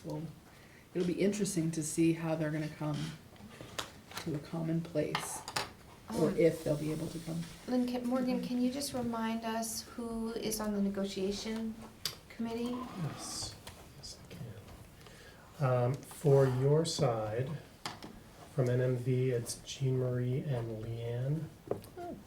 From the other side, it's Rick Bartholomew, and then Kevin Blaney for the teachers and Polly Rico for the support staff. They had their one split because of family ties. And Polly can do that and be on, She's gonna do support staff. okay, She can't do teachers. okay, She has a spouse that falls into the teachers. okay. Is that it? What? That's it for, not yet. Oh. That's it for that For portion. that section, right. So I had other pieces of the agenda and I don't have anything under those. So I did have some others. After this went out, I received a request from Northwest Access. Come to you. After your report went After my out? report went Okay, out, I gotcha. received I'm with this you now. request. So I had originally come to you and we had talked about, the charge. Northwest Access has been doing this without charge for a little while now. And they had talked about shifting to a fee per meeting. I think it was $50 per meeting. I thought that was just to the upload, to the YouTube. They were gonna tape, but it wasn't gonna be posted anywhere, right? So they would like to continue to come, tape, and be able to upload this for us to YouTube. Here you go, Mary. And so they're gonna, instead of going per meeting, they actually are proposing per capita, and this is a shift they're making on their charges for the other organizations that they're taping as well. So you see in that third paragraph, per capita for NMV, they're looking for $763 for the year, in order to be able to pay your portion per capita. And that next 2 paragraphs later, no, I guess at the bottom of that paragraph, it explains to you how they calculate it based on 15 cents per capita according to the 2010 census. So I'd be looking for a motion from the board to approve their recommendation, if you so choose. Can I just ask a clarifying Yeah. question? This would be instead of what we talked about last time? Yes. Okay. Questions, comments? So they just tape the meeting and it goes onto YouTube? if we're paying for that service. If we don't pay for that service, it is, they don't post it, so. They put it out on Channel 15 once or twice. And we can pay if we want a copy of it. I wish we had data on how many people actually view. You would, Mhm. it would show you. I think after a while you can see it. 'cause I think Right. it'll show Tells you the how many views viewed if you want to go If you, through if you it. post on Listen. YouTube, which we intend to be able to link to our we haven't done that piece yet, link to our Facebook page, Okay. link to our school, our SU webpage. So then we'll be able to track that over time. We can have this conversation again next year as well. Well, I'd say given the size of our budget, a $763 contribution toward helping people in all the towns access the meetings who, for whatever reason, may not be able to come regularly, seems like a good investment if we're really trying to kind of, help everyone understand what is happening at the district level now. I This is agree a, this is a 100%. drop in the bucket Yeah. of this budget. Any other comments? Oops, sorry. I'm trying Do to. you wanna I make a will motion, make Mary? to do I will that. make the motion to, include $763 as a contribution toward the cost of continuing to provide the services with, Northwest Access TV. Okay. All in favor signify by saying aye. Aye. Any opposed? Okay. Thank you, Mary. I'm going to give you, I did not have this before the meeting, but, before I had to do my board report. But I do have some comparison data. I actually would like to hold it if I could and do it at the very end, because each principal has some SBAC information that they're going to share, so can I just table this until the Sure. end and I'll hand it out when you've done that? The last piece that I just wanna say is that we are beginning some system analysis data work. So Morgan is so skilled with Excel and getting us to really look at what are our levels of students in each of our buildings and what is our staffing level and structure in each of our buildings. So our administrators are gonna begin in the next month really doing deep dives. So these four will be doing a deep dive around, what does each building look like? What supports are we offering in each building? And then we'll be getting at some of those ratios and positions and supports and what are the systems of supports and services that we offer comprehensively in all of our schools. That data will go through them first, one, to check for accuracy, because when we talk the language of people in education, it's in FTEs, right? Full-time equivalent, because we don't always, like our guest today, Rachel is one person, but she represents two positions. So they're gonna make sure that they go through with a fine tooth comb and make sure that we're talking apples and apples.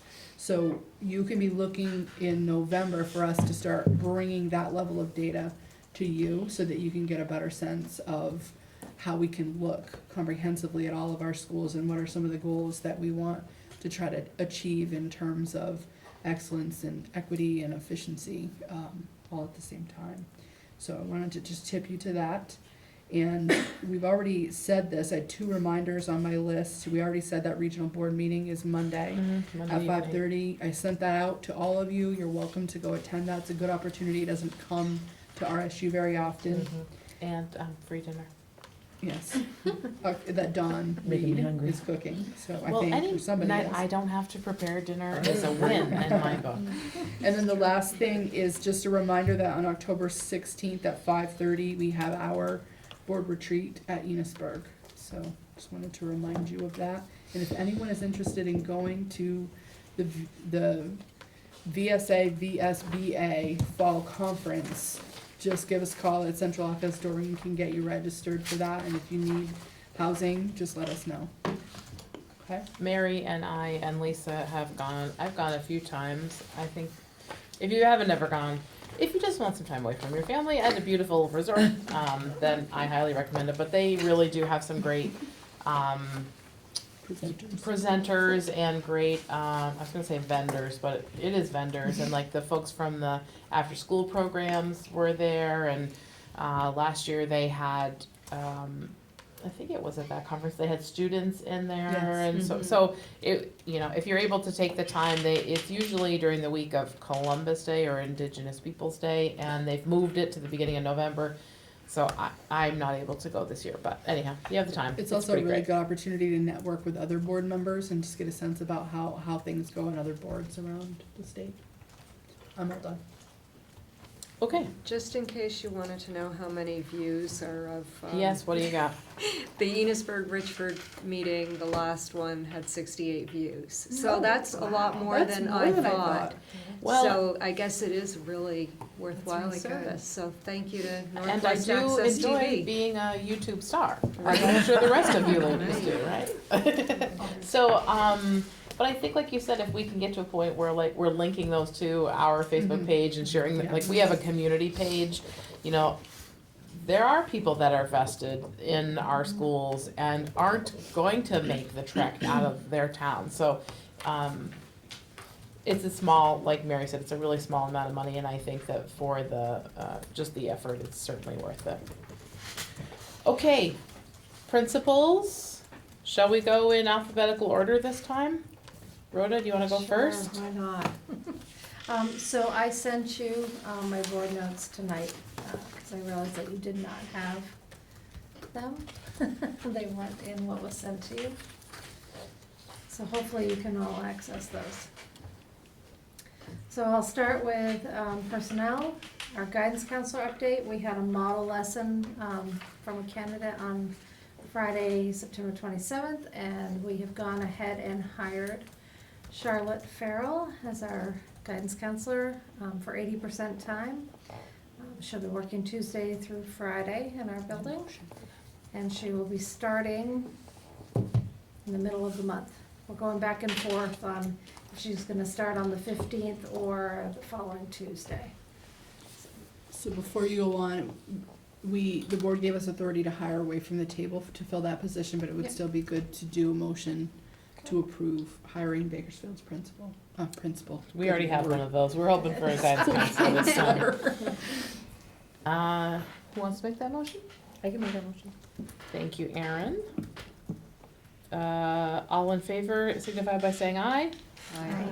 Anybody opposed? Thank you. Thank you. Can you spell her last name?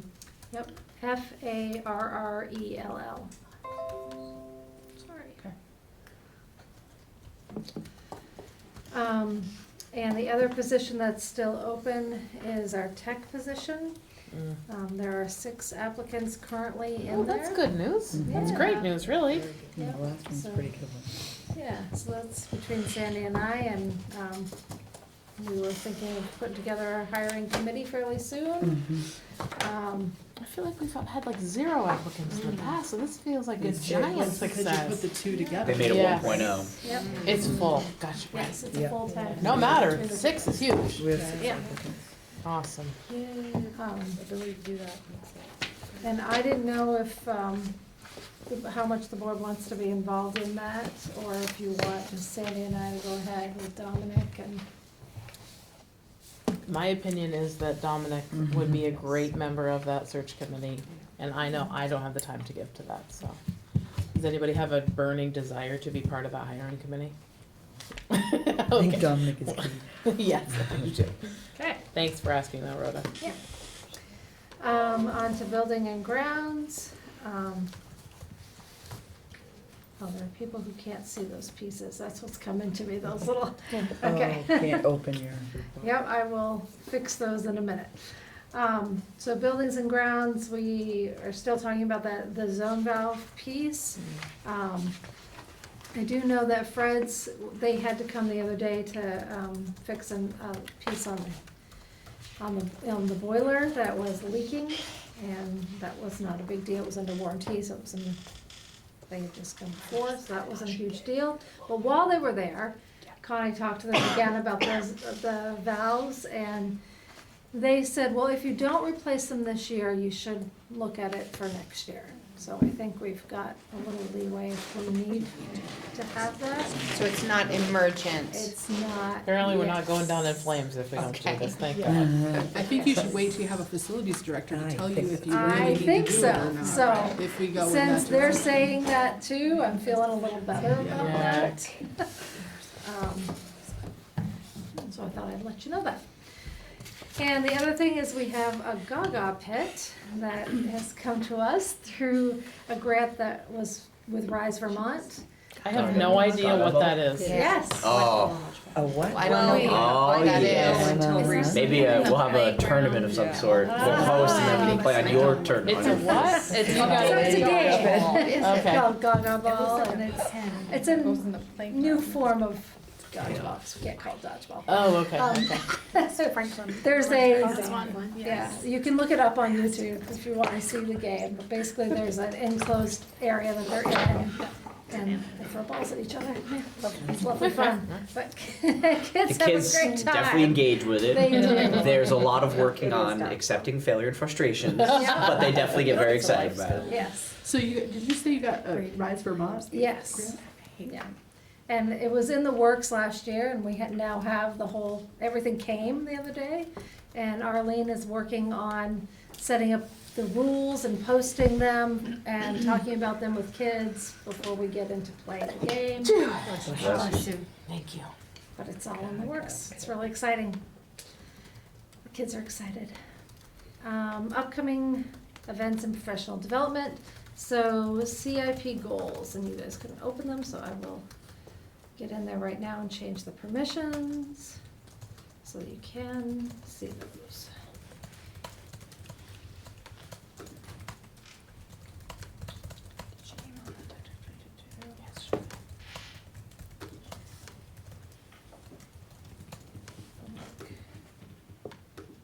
Save. So try it now. Can people get in? Okay. So these are the CIP goals. I inherited these goals coming in. That's not to say that they aren't good goals. I think they are. And we are working as a team to kind of put these into the same structure that Lynn had showed earlier in the year, with that visual representation. So our leadership team is working on doing that so that they can be visible for all to see. There is a staff spreadsheet that we've developed, that our staff is using to kind of track ways that they're working on these goals throughout the year. Any questions on those? You're looking through them. Extreme Science came today to our school. So this is a guy out of Missouri. There he can is. play it. There you go. David Hagerman. He was really great. The kids loved him. It was a 45-minute presentation with all kinds of really cool science stuff, and he talked about the science behind it while he was showing all of the cool tricks. There's some great pictures on our website of our kids, and if you want to look and see that. So it was a lot of fun. It kind of came just randomly. There was this email that I saw saying that they were coming to Vermont, and they were going to be, where else were they going to be? Over Montpelier area. Can't think of a town now, small town over there. And they had an opening, and they were offering 20% off their price if you wanted to have them come that same day. So we were like, sure, why not? So came, and it was a lot of fun, and we may have them come back. The kids loved it. Was it did the whole school? The whole school. Yeah, that's awesome. Preschool included, Yeah. so everyone loved it. So can I jump in? Yeah. The pictures popped up on the Bakersfield Facebook page, and you can see whoever was taking them got a pan of even the older kids, their faces were so engaged. I was like, oh my gosh, look at those 7th and 8th graders all excited. It's hard to, when you have a big span, to hit all of them. Yeah. It's true. Yeah. Absolutely true. Yeah, He looks like a bigger, better, newer version of Bill Nye the Science Guy. I think Yeah. that too. Kind of like that. And he talked to them about how magic is really science. Mhm. And That's so, awesome. yeah, it was really a lot of fun. And we're working on setting up an apple pressing day and harvest kind of fest in this month, but we don't have an exact date yet. And when we have that, we'll put it in our paw prints, which is our newsletter that goes out. But they will be doing apple pressing, and they'll be looking down at the garden and the compost. And last year, they had also combined that with some safety things, and they had the fire trucks there that day. And so we're thinking of doing the same thing this year. That'll be coming up. Do you need donations of apples? We might. We have more in our orchard than I can possibly harvest, and it's actually a service to us as far as hygiene in the orchard and pests and stuff to get them off the trees and harvested. I mean, just Okay, good to off know. the rails apples. So I'd be happy to donate many crates worth of apples. That would be great. And we were talking that we may need some, so Yeah. that would be awesome. Yeah, if you don't mind hauling up to Montgomery for them. No. All right, and then in my other, I did put the class size report, which you probably can't get into either. So, let me do that. Mary try works there. Maybe Mary could pick them up. If she has to come pick them too, though.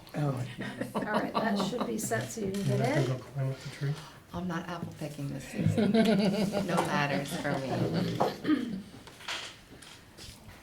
So these are the sizes of our classes this year, our biggest bubbles in 4th grade.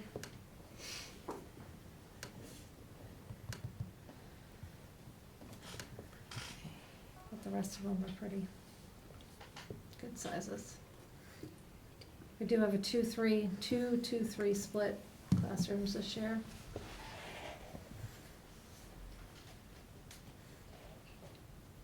And then there's 8th Well, grade. That's not a lot of high school Yep. tuition next year, so Yeah. No, they're that's small. Benny there, Yes. that's a small class. And I, as an 8th grade parent, am proud to say that we have fundraised all the money we need for this tiny little class to go on a class trip. Oh, Thank nice, goodness. that's Yes. great. What's the rationale for you all splitting your 2-3? So, my understanding is that last year, that 3rd grade class was a tricky class. And they felt like there were some students in there that just needed to be in different spaces. So we really took a look at the social emotional needs of those kids and did some splitting based on that. As a parent of a current 3rd grade, I think you're thinking of last year's 2nd grade group. Right. This year's I'm- 3rd grade, sorry. I was tickled when that happened. I hadn't even had the conversation with the school. I was trying to figure out how I could better support my son through that group, and I was really excited for the multi-age. It was kind of a break. Yeah. And it seems to be going really well, for the most part, so. And then SPEC scores, I do have some stuff to pass around. These pretty little charts actually Anissa had made, but we're using them to look at our SPEC data. It has comparison results for the last couple of years, and then shows both the scaled scores and percentages. So that, take one, I have them kind of split out because there's 2 pages. One letter, one page, Yep, take 2, take the first. You just two. take the left. Take the left, the 2 on top. Oh, now I get it. Yep. Sorry. It's late. Jean Marie, Would it be possible to ask Sandy to start next? Well, she went on to expected. I was like, We're trying to rotate our rotation of principals, so they all take it, there's a different order every time. I went know, first but last just take time. the 2 on top. I mean, is it possible, just the two Just the 2 on community top, members yep. here? I don't know why it's so confusing. What, I missed that, so what? Oh, I'm asking if we can just change the order so that we can hear Sandy's report, so we can. Take 2 on top. Oh, yeah, so you're not here till 9:30 with us all? The only problem is Lenny's computer is about to die. and I it's his can computer. figure it out. You don't have to. If they want to go her, I'm okay with figuring my computer out. I'm gonna share with Morgan. I don't know if they're. Take the 2 Wanna go on over top. there? Yeah, I can handle it. There. This one is Plug, a I don't 2. know if it's I'll right. charge it. You can go first. I don't- I really need those pages. Oh. Is that what you want me to do? Is You it make like- it so Okay. easy that we're trying to make it harder, They're over so. here. Math, reading, Oh, Yep, numbers. there you go, All just right. take the two on top. All Yeah, right, so math. You need math. Yes. Okay, thank you. Got it. All right. Oh my goodness, who knew this is gonna be so difficult, right? So we are gonna change order, have Sandy go once we're done with I'm gonna this. be Is real that a quick. yes? I'm always real quick. I tried to collate I'm it for speedy. you and that didn't help you, that's all. You're done? Yes, Okay. so that's just the information for you to have. Lenny, are you okay with us changing the Oh, order? I'm, we'll scoot them with that. Okay, personnel, Rhoda covered it, so we are looking, to share a tech person, which will be the first time that Montgomery has had that kind of tech support, so I'm looking forward to it. Right now, we currently have a teacher that can do some problem solving, but we can pay her hourly, we have a little bit in the budget for that, but can't be during the school day. So the work that gets done has to be either before school or after school or on a vacation day or something, so. So that's gonna be a bonus for us. Activities, we have our book fair going on right now, and conferences, parent-teacher conferences are tomorrow night. That's 3 to 7. Our picture day is Friday. We have our restorative practices team retreat, which is the very first one. So we just started engaging with the restorative practices through a company called Up for Learning. And we did train the entire staff with just a introduction kind of thing for like 3.5 hours during in-service. That was like 30 staff members. And now we have 8 middle school students and 5 adults that will be doing 3 retreats throughout the year that will be here. And it'll be like 9 to 3, and we'll just work the day together as a group here at Montgomery. So looking forward to that, and that's this Friday, our first one. Our PTCO is expanding. It's been a long time coming, but we've had like 3 people on the PTCO for about 30 years. And there's been a lot of inquiry in the last couple of years, so they are finally biting the bullet and getting out there. On October 8th, we're having a meeting, and we're gonna hopefully get some new members and get some more things rocking and rolling. Our LEAPS Lights On After School evening is Thursday, October 24th. And we have a Code of Character Week, which is much like a Spirit Week, that happens the week of October 28th through November 1st. We always have one of the dress-up days be Halloween, so. Sandy, the lights on after school, what does it entail? Because it was listed in the newsletter, but there was no description, and I actually Okay. didn't know what it entails. It's basically an evening where people can come in and see what the LEAPS Ah, program is okay. doing. So a lot of times it's the parents of the kids that attend that stay late, and the groups will have something on display. Gotcha, So okay, cool. it's just basically to show off what we're doing, and there's a lot of great things going on with the LEAPS program. It's always amazing to see some of the offerings, so. Building maintenance, this is kind of just informational, that this is a grant, an E911 compliance grant that I put in for last year. It was a 50% match grant, because our phones, when we did the test calls, it doesn't show what room you're in. So the state, wants you to change it over. So I got this, it was like $22,000 from a company to come out and change our whole phone system, basically. What I found out right down to the wire when we actually were awarded the grant was that the fine print said, if it doesn't test, after you have all this work done, if the test calls don't work still, then you won't get the money. So that means we pay this company $22,000, and we don't get the 11 from this grant unless it tests. And come to find out, the cabling coming into the building will not support what the company is planning to do. So I've been talking to this person at the state with this grant, and they're putting in a proposal to say, okay, you can still get the grant money, knowing that you still have work to do. So they're trying to waive that, but this has been going on since last year. Come on, facilities manager. We're trying. So this is that stuff that, like, I don't know, I don't speak that language about the cabling coming into the building. And there's a cost to that as well. So it's like, do we scrap the whole thing and do a new grant and encompass the whole? So that's just informational, but it has been, I've been working on it for a while. I have this SBAC score chart that I've used for years. So that's kind of in my report, so you should all have a copy of that in front of you. And I used the class size cluster report that Lynn had shared with us as a template.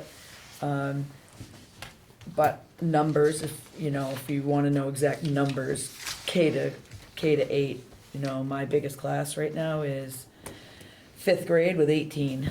So we go from K up, we go 16, 17, 13, 12, 11, 18, 14, 13, 12. I mean, it's all kind of pretty close. 18 is the biggest, 1st grade is the next, 17. And the smallest one is 4th at 11. And so tonight is our spotlight, so that's my last thing, but our spotlight will be after everyone's done, and I give everybody the tour of the building and point out some really cool things that are happening at Montgomery Elementary. That's all for me. Thank you, Sandy. What's this lottery STEM grant? That's something I'm gonna talk about on the tour. Okay. A grant that we received last year and some things that we're doing, just show you some of the things that are happening and some of the equipment. I can speak to it if you prefer now. That's okay. Okay? Lenny, back to you. So I emailed you all my report and my class size cluster report.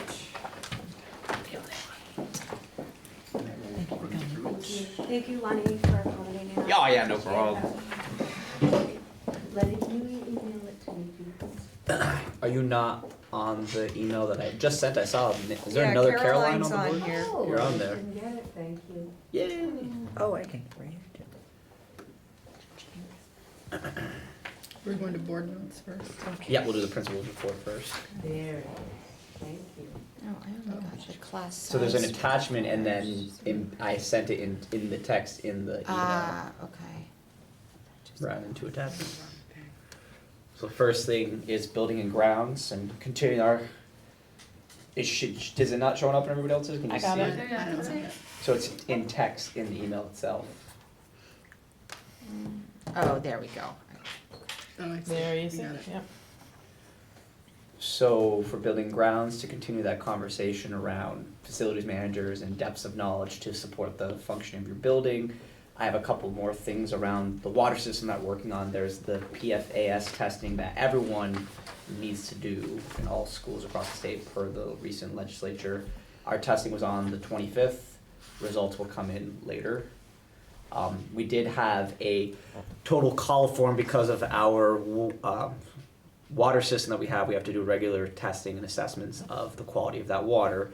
And we came back with a couple positive tests for coliform, not at any sort of level that is toxic or concerning for anyone, but the next level is to do a level 1 assessment. First we did a retest, still failed. So now we're gonna do a level 1 assessment through the assignment operation systems.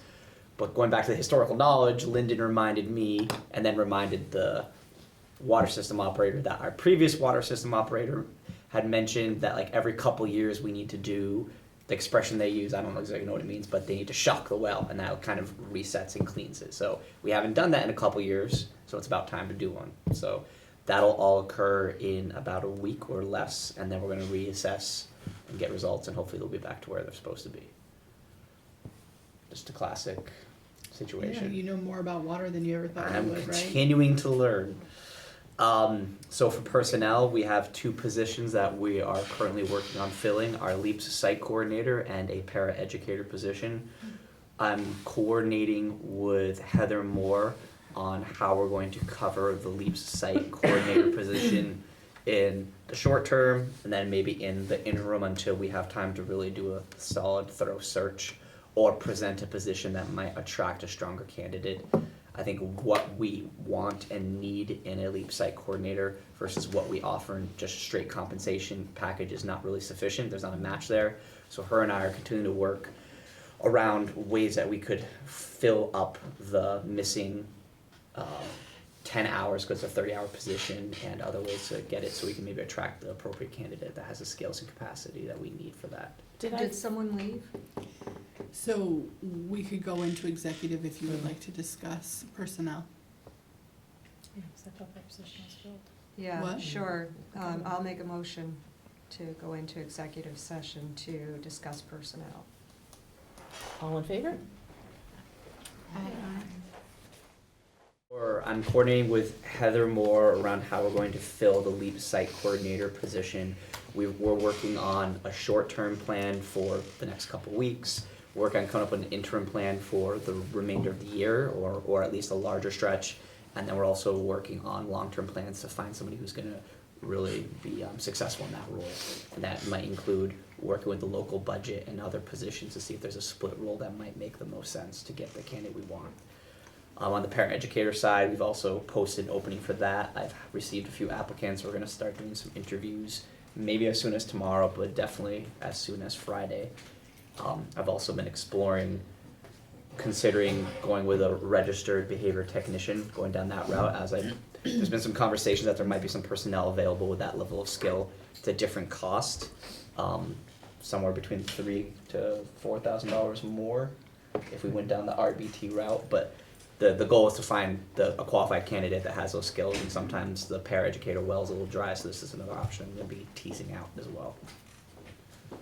What's kind of funny is when I initially posted this report to you, I didn't have anything for personnel. But updated as it is. So for curriculum and learning, the two things I want to draw our attention to is the last time we talked, I mentioned that I had applied for the Restorative Practices Collaborative. Unfortunately, we were not awarded. They informed me that they received 75 applications. They could only take 10. Wow. They did give me a rubric with which they scored and evaluated all of the schools that applied. I don't necessarily know exactly what their process was around which 10 earned it. I think my suspicion is that they went with the 10 that seemed most leveraged to create successes, just obviously let's throw good money after good rather than the alternative. I would wish that they'd looked at what we had and thought, while they're not all the way there's a lot of passion and energy, and maybe we could really flourish with a little extra support. But it is what it is. I did meet with Nina Curtis last week. She is a representative from Franklin is it Grand Isle Franklin? Franklin Grand Isle Regional Justice Center to discuss both how to develop a 5-year plan around building and implementing restorative practices in our school. I'm gonna have a follow-up meeting with her, and I forget the lady's last name, but her first name is Camille. We're gonna have a follow-up meeting next Tuesday, or 2 Tuesdays from now. Koonsman. Is that what it is? Yeah, she's in my building. Right. So we're gonna dig in deeper to fleshing out the long-term plans and start doing some cost analysis of what kind of investments that could look like for us. And we'll come up with some different levels of investments based on what we think is appropriate for this year and in years moving forward. So we're gonna pivot and try a different tack, but kind of continue to work on finding ways to enhance our school's practices around restorative justice. And then the other thing, which I don't know if anyone else mentioned, but we've talked about before, around the next Monday and Tuesday is the Emergency Operations Conference that I think all of us principals are going to. I'm going. Yep. I'm sending some. Sending representatives, yeah. So myself and my assistant principal are going to be going to that, spending those 2 days working on learning about best practices around school safety and digging deeply into our school safety plans. Who is your assistant principal now? Jennifer Dusso is still that person. It was there. And then important event celebrations, October 15th and 17th are our parent-teacher conferences. And then I always like to put out the soccer schedule in case you're interested in coming watching Bakersfield or Berkshire do what they do. I think that. TCB, take care of business. I think that game on the 3rd was changed So to the 4th. the 3rd got changed to the 4th at 5. Yeah, because we had parent-teacher conferences, so it got changed. But we're playing another game Just so you know. instead on the 3rd in Enosburg at 5. Oh, there you go. Very Clear as mud, Yep. again. There we go. So you have it on the 4th. And we were supposed to have games yesterday, but there was just a little bit of light rain yesterday. Oh my gosh, word. yeah. Thought I was gonna lose my And I think class. everyone was, didn't Enosburg have, wasn't it? Senior night for the boys. Right, Yeah. so They everyone was started kind of rain. pushing to have events happen. Like we knew rain was coming, but we're like, we'll try. I went to Hazen for my daughter, Yeah. and that was later. Yeah. So that was canceled halfway through. Yeah. Fun stuff. Okay, So that's all I got. thank you, Lenny. You're welcome. Christy? Although I only have one on here, we are now fully staffed. Yeah. Yay. We've hired we had, two para-educators to hire. Victoria Vining, we had hired her by, the time I had to send this draft in, but we've actually also hired, Deanna Simino, as a paraeducator. She'll start, Thursday next week. Very excited to be fully staffed. Good for you. We'll skip the class size report for a minute because it's at the end. We are beginning work to remodel our nature center to a multi-purpose space. What we're hoping for is to have both classroom and sugar house space with a little bit of prep area. And behind that nature center is a greenhouse. And so that whole area will be an outdoor classroom, really. We had Seth Hungerford from Cold Hollow Career Center come up with 4 of his students. 2 of them were former Sheldon students, so that was fun to see. And they came in all, big and proud. And so they took a look at the project to give us a plan for what some of our options are. And we actually said, we definitely want to do this, but wouldn't it be fabulous if we did this too, right? So they're just gonna let us know what some of those options are. We have a couple different groups that are helping to fund that. The Sheldon Forest Committee is on board with that, and our PTO is planning to be part of the fundraising, and then, hopefully parent volunteers. And students. Have they said how much, or you're waiting to figure out which path Yeah, you're going down? which path, yeah. And it could be, can we do this and then expand over time? Gotcha. Right, so it may not, but we just wanna make sure we're not locking ourselves into one. So that's pretty exciting.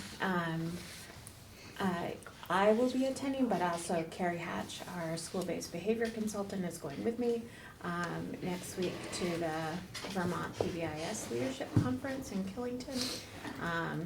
Sheldon is being awarded an exemplar award for last year. This is the 3rd year in the row that we are getting that. It is it has been a lot of work to implement not only the PBIS,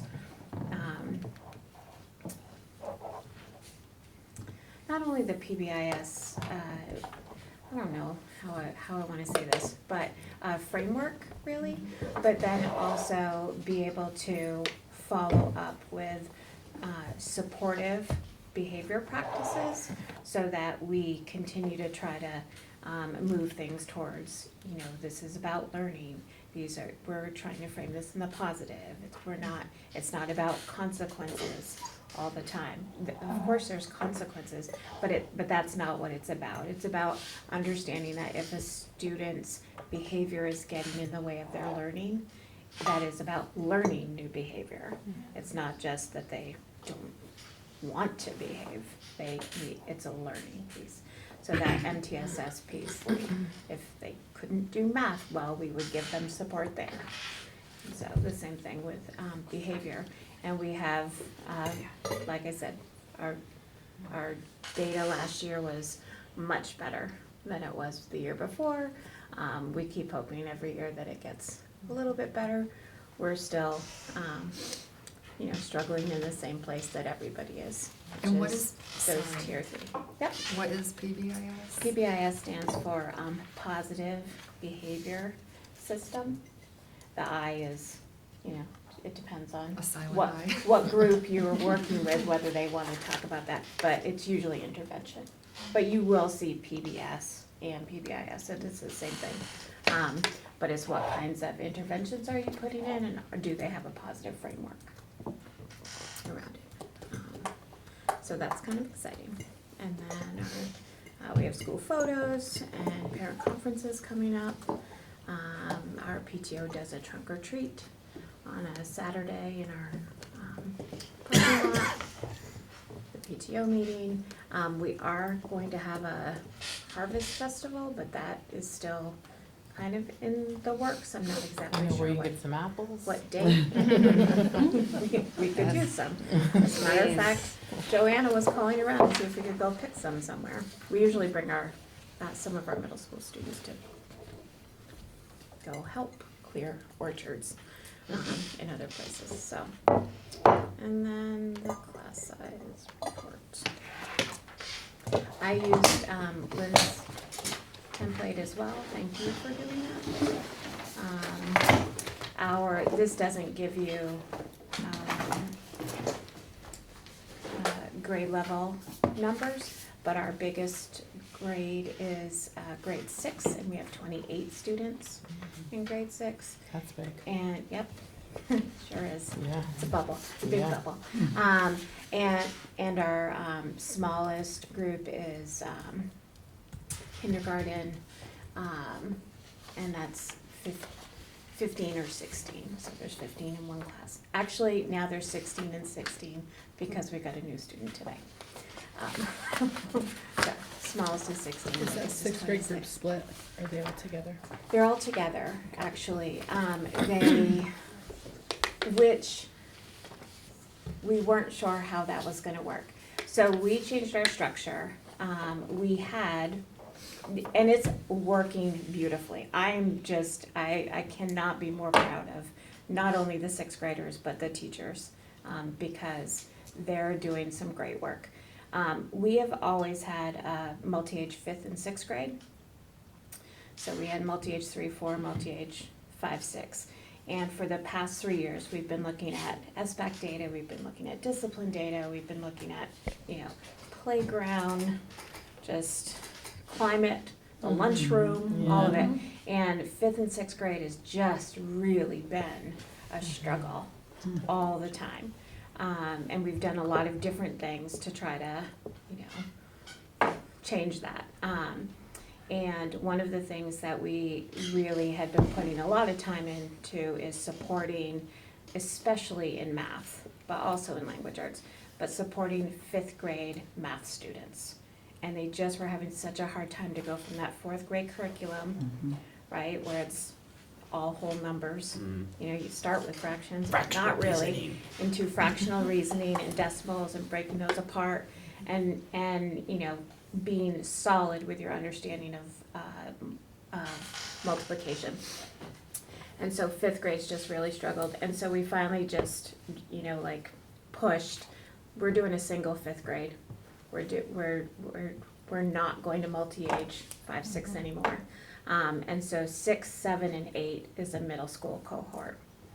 And so our 6th grade they're not in a multi-age with 7 and 8, except 6 and 7 are together just in homeroom and in some of their specials, but not many. But so 6th grade has grade level for themselves, but it meant they had to be just one group, because we only have one middle school team. So we made sure we have an extra person in there right now supporting, just to make sure there's enough adults.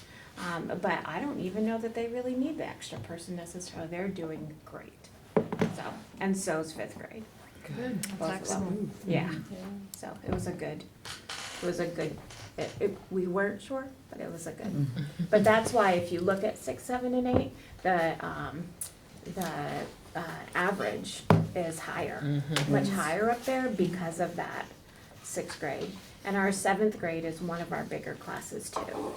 So our middle school right now is the bulk of our kids. So. Thank you, Christy. Okay, we're at board business. I forgot to Oh. go over my class size cluster, Oh, so we should probably. sorry, let's double back to Lenny. Sorry. I'm always So it was an trying to push us attachment in the forward. email that I sent.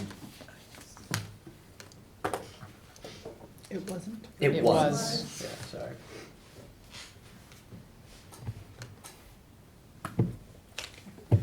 So, use the same template as everyone else did, although I think I took Lynn's initial template maybe a little too literally, because I think what I should have done after hearing Chrissy's talk is that I should have put my averages. If you see on the left, it goes down from kindergarten 1 to K2, 3, 4, 5, 6, 3, 6, 7, 8, and then a 7, 8. I probably should have done a 5, 8 average, because that's our middle. We create a 5, 8 middle school structure, and then K1 are separate classes, and then we have a 2, 3 class team, and then a 3, 4 class team.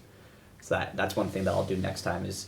I didn't know if that was literally what we needed to present or if it should be more in the school context, so I'll edit that next time. Things to note, our kindergarten class is up to 23, or is at 23, got up to as potentially high as 25, and then some students ended up not coming to school that said they were coming to school. Lynn and I and Jess Litchfield had some conversation about what are we gonna do with a class that's that size, and I mentioned that to the board as well, like what were our potential strategies. The first decision we had was to wait and see to see what this cohort 20-something kids is going to present, because you can have 18 really challenging and 25 angels and everything in between. As of right now, it seems that the structure we put in place, which is that we added a full-time paraeducator into that classroom who has had experience working with that grade before, and I think between that and Miss Litchfield, they're doing a really bang-up job with it.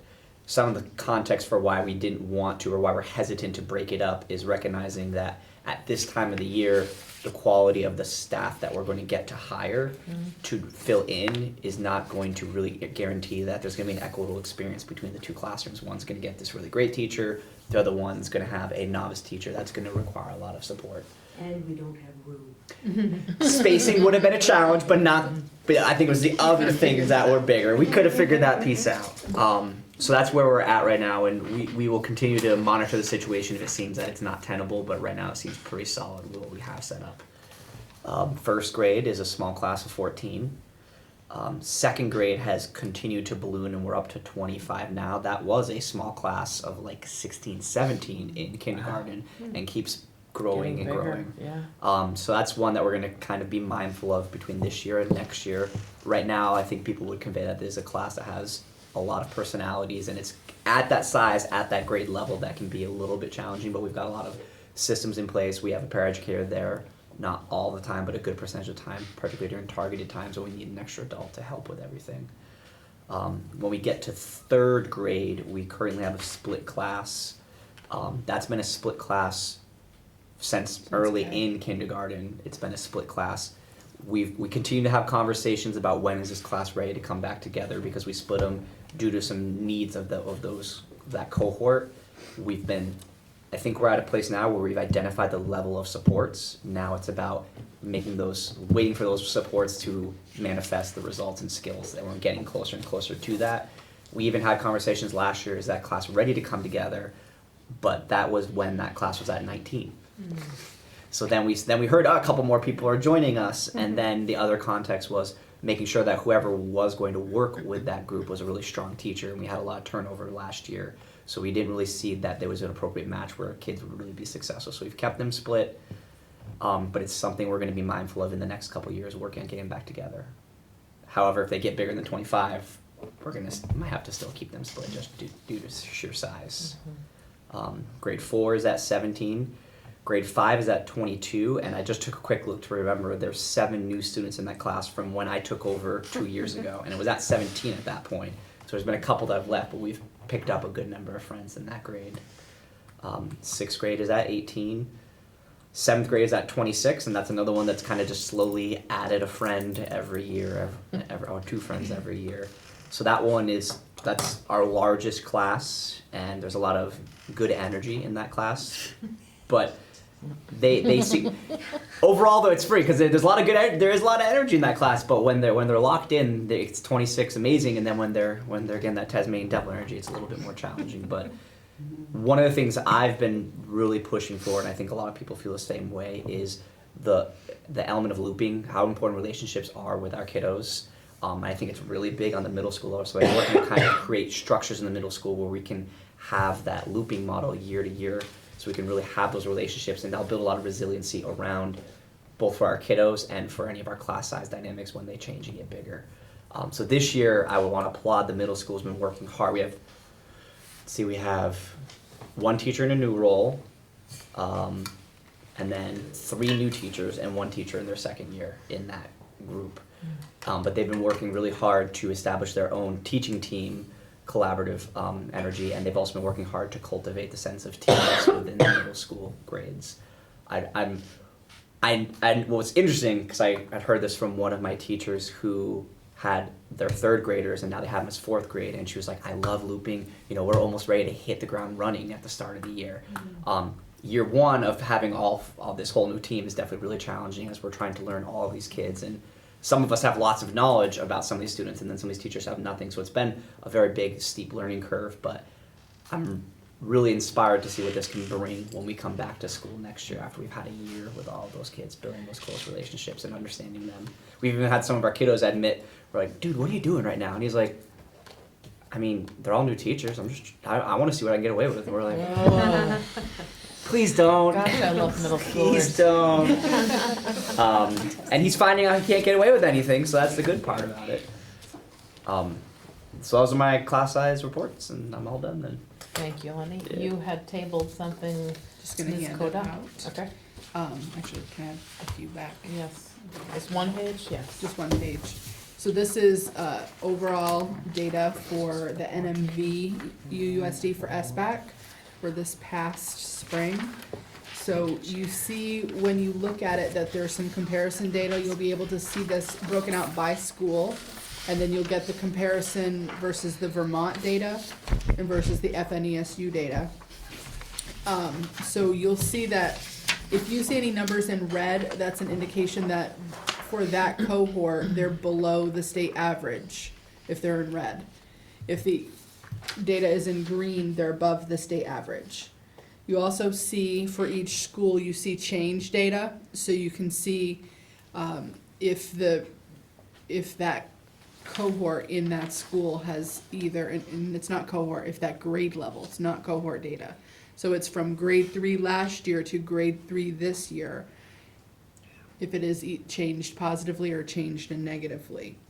So this is for you to just digest a little bit, and we can come back to this, we can talk about it next time, or you can shoot me an email question if you want to talk any further about it. So really the Help me with change this. doesn't mean So- a whole lot, because it's different students. Yeah. So N less than 10 means that we cannot report out data on Bakersfield's 7th grade class from last year, because if it's fewer than 10 kids, it's considered identifiable and it's protected information. We're not allowed Okay. to report out when the numbers are that small. And you're And kind of this is right last about- year's class. Yeah. Right, which is 9 kids. Yep. It's one way to look at it, it's not the only way to look at it. So this is just this is how the state looks at it for a lot of purposes. But we get better information when we're looking at the student level and we're looking at progress over time. It's just one way. But you can, if you did like multiple years of 4th grade, that's another way to look at it. You can start being like, if we're consistently not meeting in 4th grade, you can start asking that question, what's going on with our curriculum instruction in 4th grade in general that we want to address. So in that case, it would be helpful to have multiple years data. Part of the data tracking tool that's tricky as well is I bet if we went through those lists and we looked at how many teachers have been in that position at that grade level Yes. for more than a year or two, I think it would be pretty low in some of those grade bands. So there are many factors that feed into it, but it's one data point. Your principals are working hard, your teachers are working hard at looking at this data and trying to get the information that they can out of it in order to focus on continuous positive motion. Before we go to Sandy's, can I just celebrate one thing quickly? Yes, of course. Former Montgomery student that ran in the world championship qualified. today. She's qualified for the finals, so little Ellie used to walk these halls and now she's running in K-Tar. There's that thin JP Air that built up Yeah. with capacity, right? Very cool. Boy, we did tune into that today. in a Did you couple of watch it? classrooms. Yes. Yeah, I watched it too. Man, those women, It's amazing. lean machines. Yeah, Machines. exactly. Wow. And for all of us who think like, I play football or some other competitive contact sport and I'm They tough. are tough. We forget that, like, you know when we run and we want to throw up after 2 minutes? They feel that same way for the 3 hours or however long Oh. they're running. They just push through it. Like, Right. It was unbelievable. Can I, oh, Go ahead, no, go ahead, Kevin. I know we had hashed this out when we first merged as a group, and I know people had a lot of constraints, but I just wondered if there is any way we can have this meeting like at 6 instead of 6:30, since it goes until 9:30. Yeah. Just throwing it out there. I think, yeah, it's tough, it's tough. I know it was tough for a few Yeah, not people and I like you couldn't really remember, but I just wanted to. Yeah, That was the problem. yeah. Can you say that again? My husband works in Williston, so I have 3 children, so Yep. getting here is just. I think we're gonna try really hard to be done by 9 on Yeah, these meeting nights yeah. at 2.5 hour marks. Sandy's gonna I walk feel- and talk yeah. fast. I know, I just feel I bad. know. It's like no one should have to rush, you know. I don't- Well, and I feel Yeah. like, Yeah. who really wants to do this right now? But it's important for them to just get a quick look at your stuff. It is. I don't wanna throw one more thing on, cause I know we wanna go, but we didn't like hash out the nursing. That's what I was just And gonna, I think we should have that discussion, cause there seems to be a pretty concernable need, maybe this year that we should look at. So if we can table it for next month, bring that conversation back to the table that we could look at. So Is it a- part of what we're bringing you next month is some of the data, like Rachel brought you. Rachel dug into other communities. There's also other data about recommended levels of nursing that Okay. we can tune into. And she's already given you some of the comparison level. Okay, For so it's your coming back, I schools. just didn't want her to present that information and we don't have a discussion about, Right. can this happen this year so that we do alleviate, I mean, the We data can was put it- concerning. I just want to remind the board that we have to not let the visitors run our show. Okay. And so I think it's a very valid topic to put for our next meeting. Yes. So that'll be on our next yeah. agenda for November 6th in Sheldon. Did you have something else, Mary? No, it was that, when Yeah. are we gonna cycle back Yeah. to the conversation around, what Rachel brought up? Yep, Under board business. yep. Anything else for the better of the board? Okay, thank you all. I appreciate your time and effort, and does somebody wanna make a motion to adjourn so we can listen to what Sandy has to It's a small say and building. show us? I'll make that motion. Take your bags. Thank you, Mary. Yeah, take your bags, pack up your stuff, and I'll walk you around, and then you can exit the building.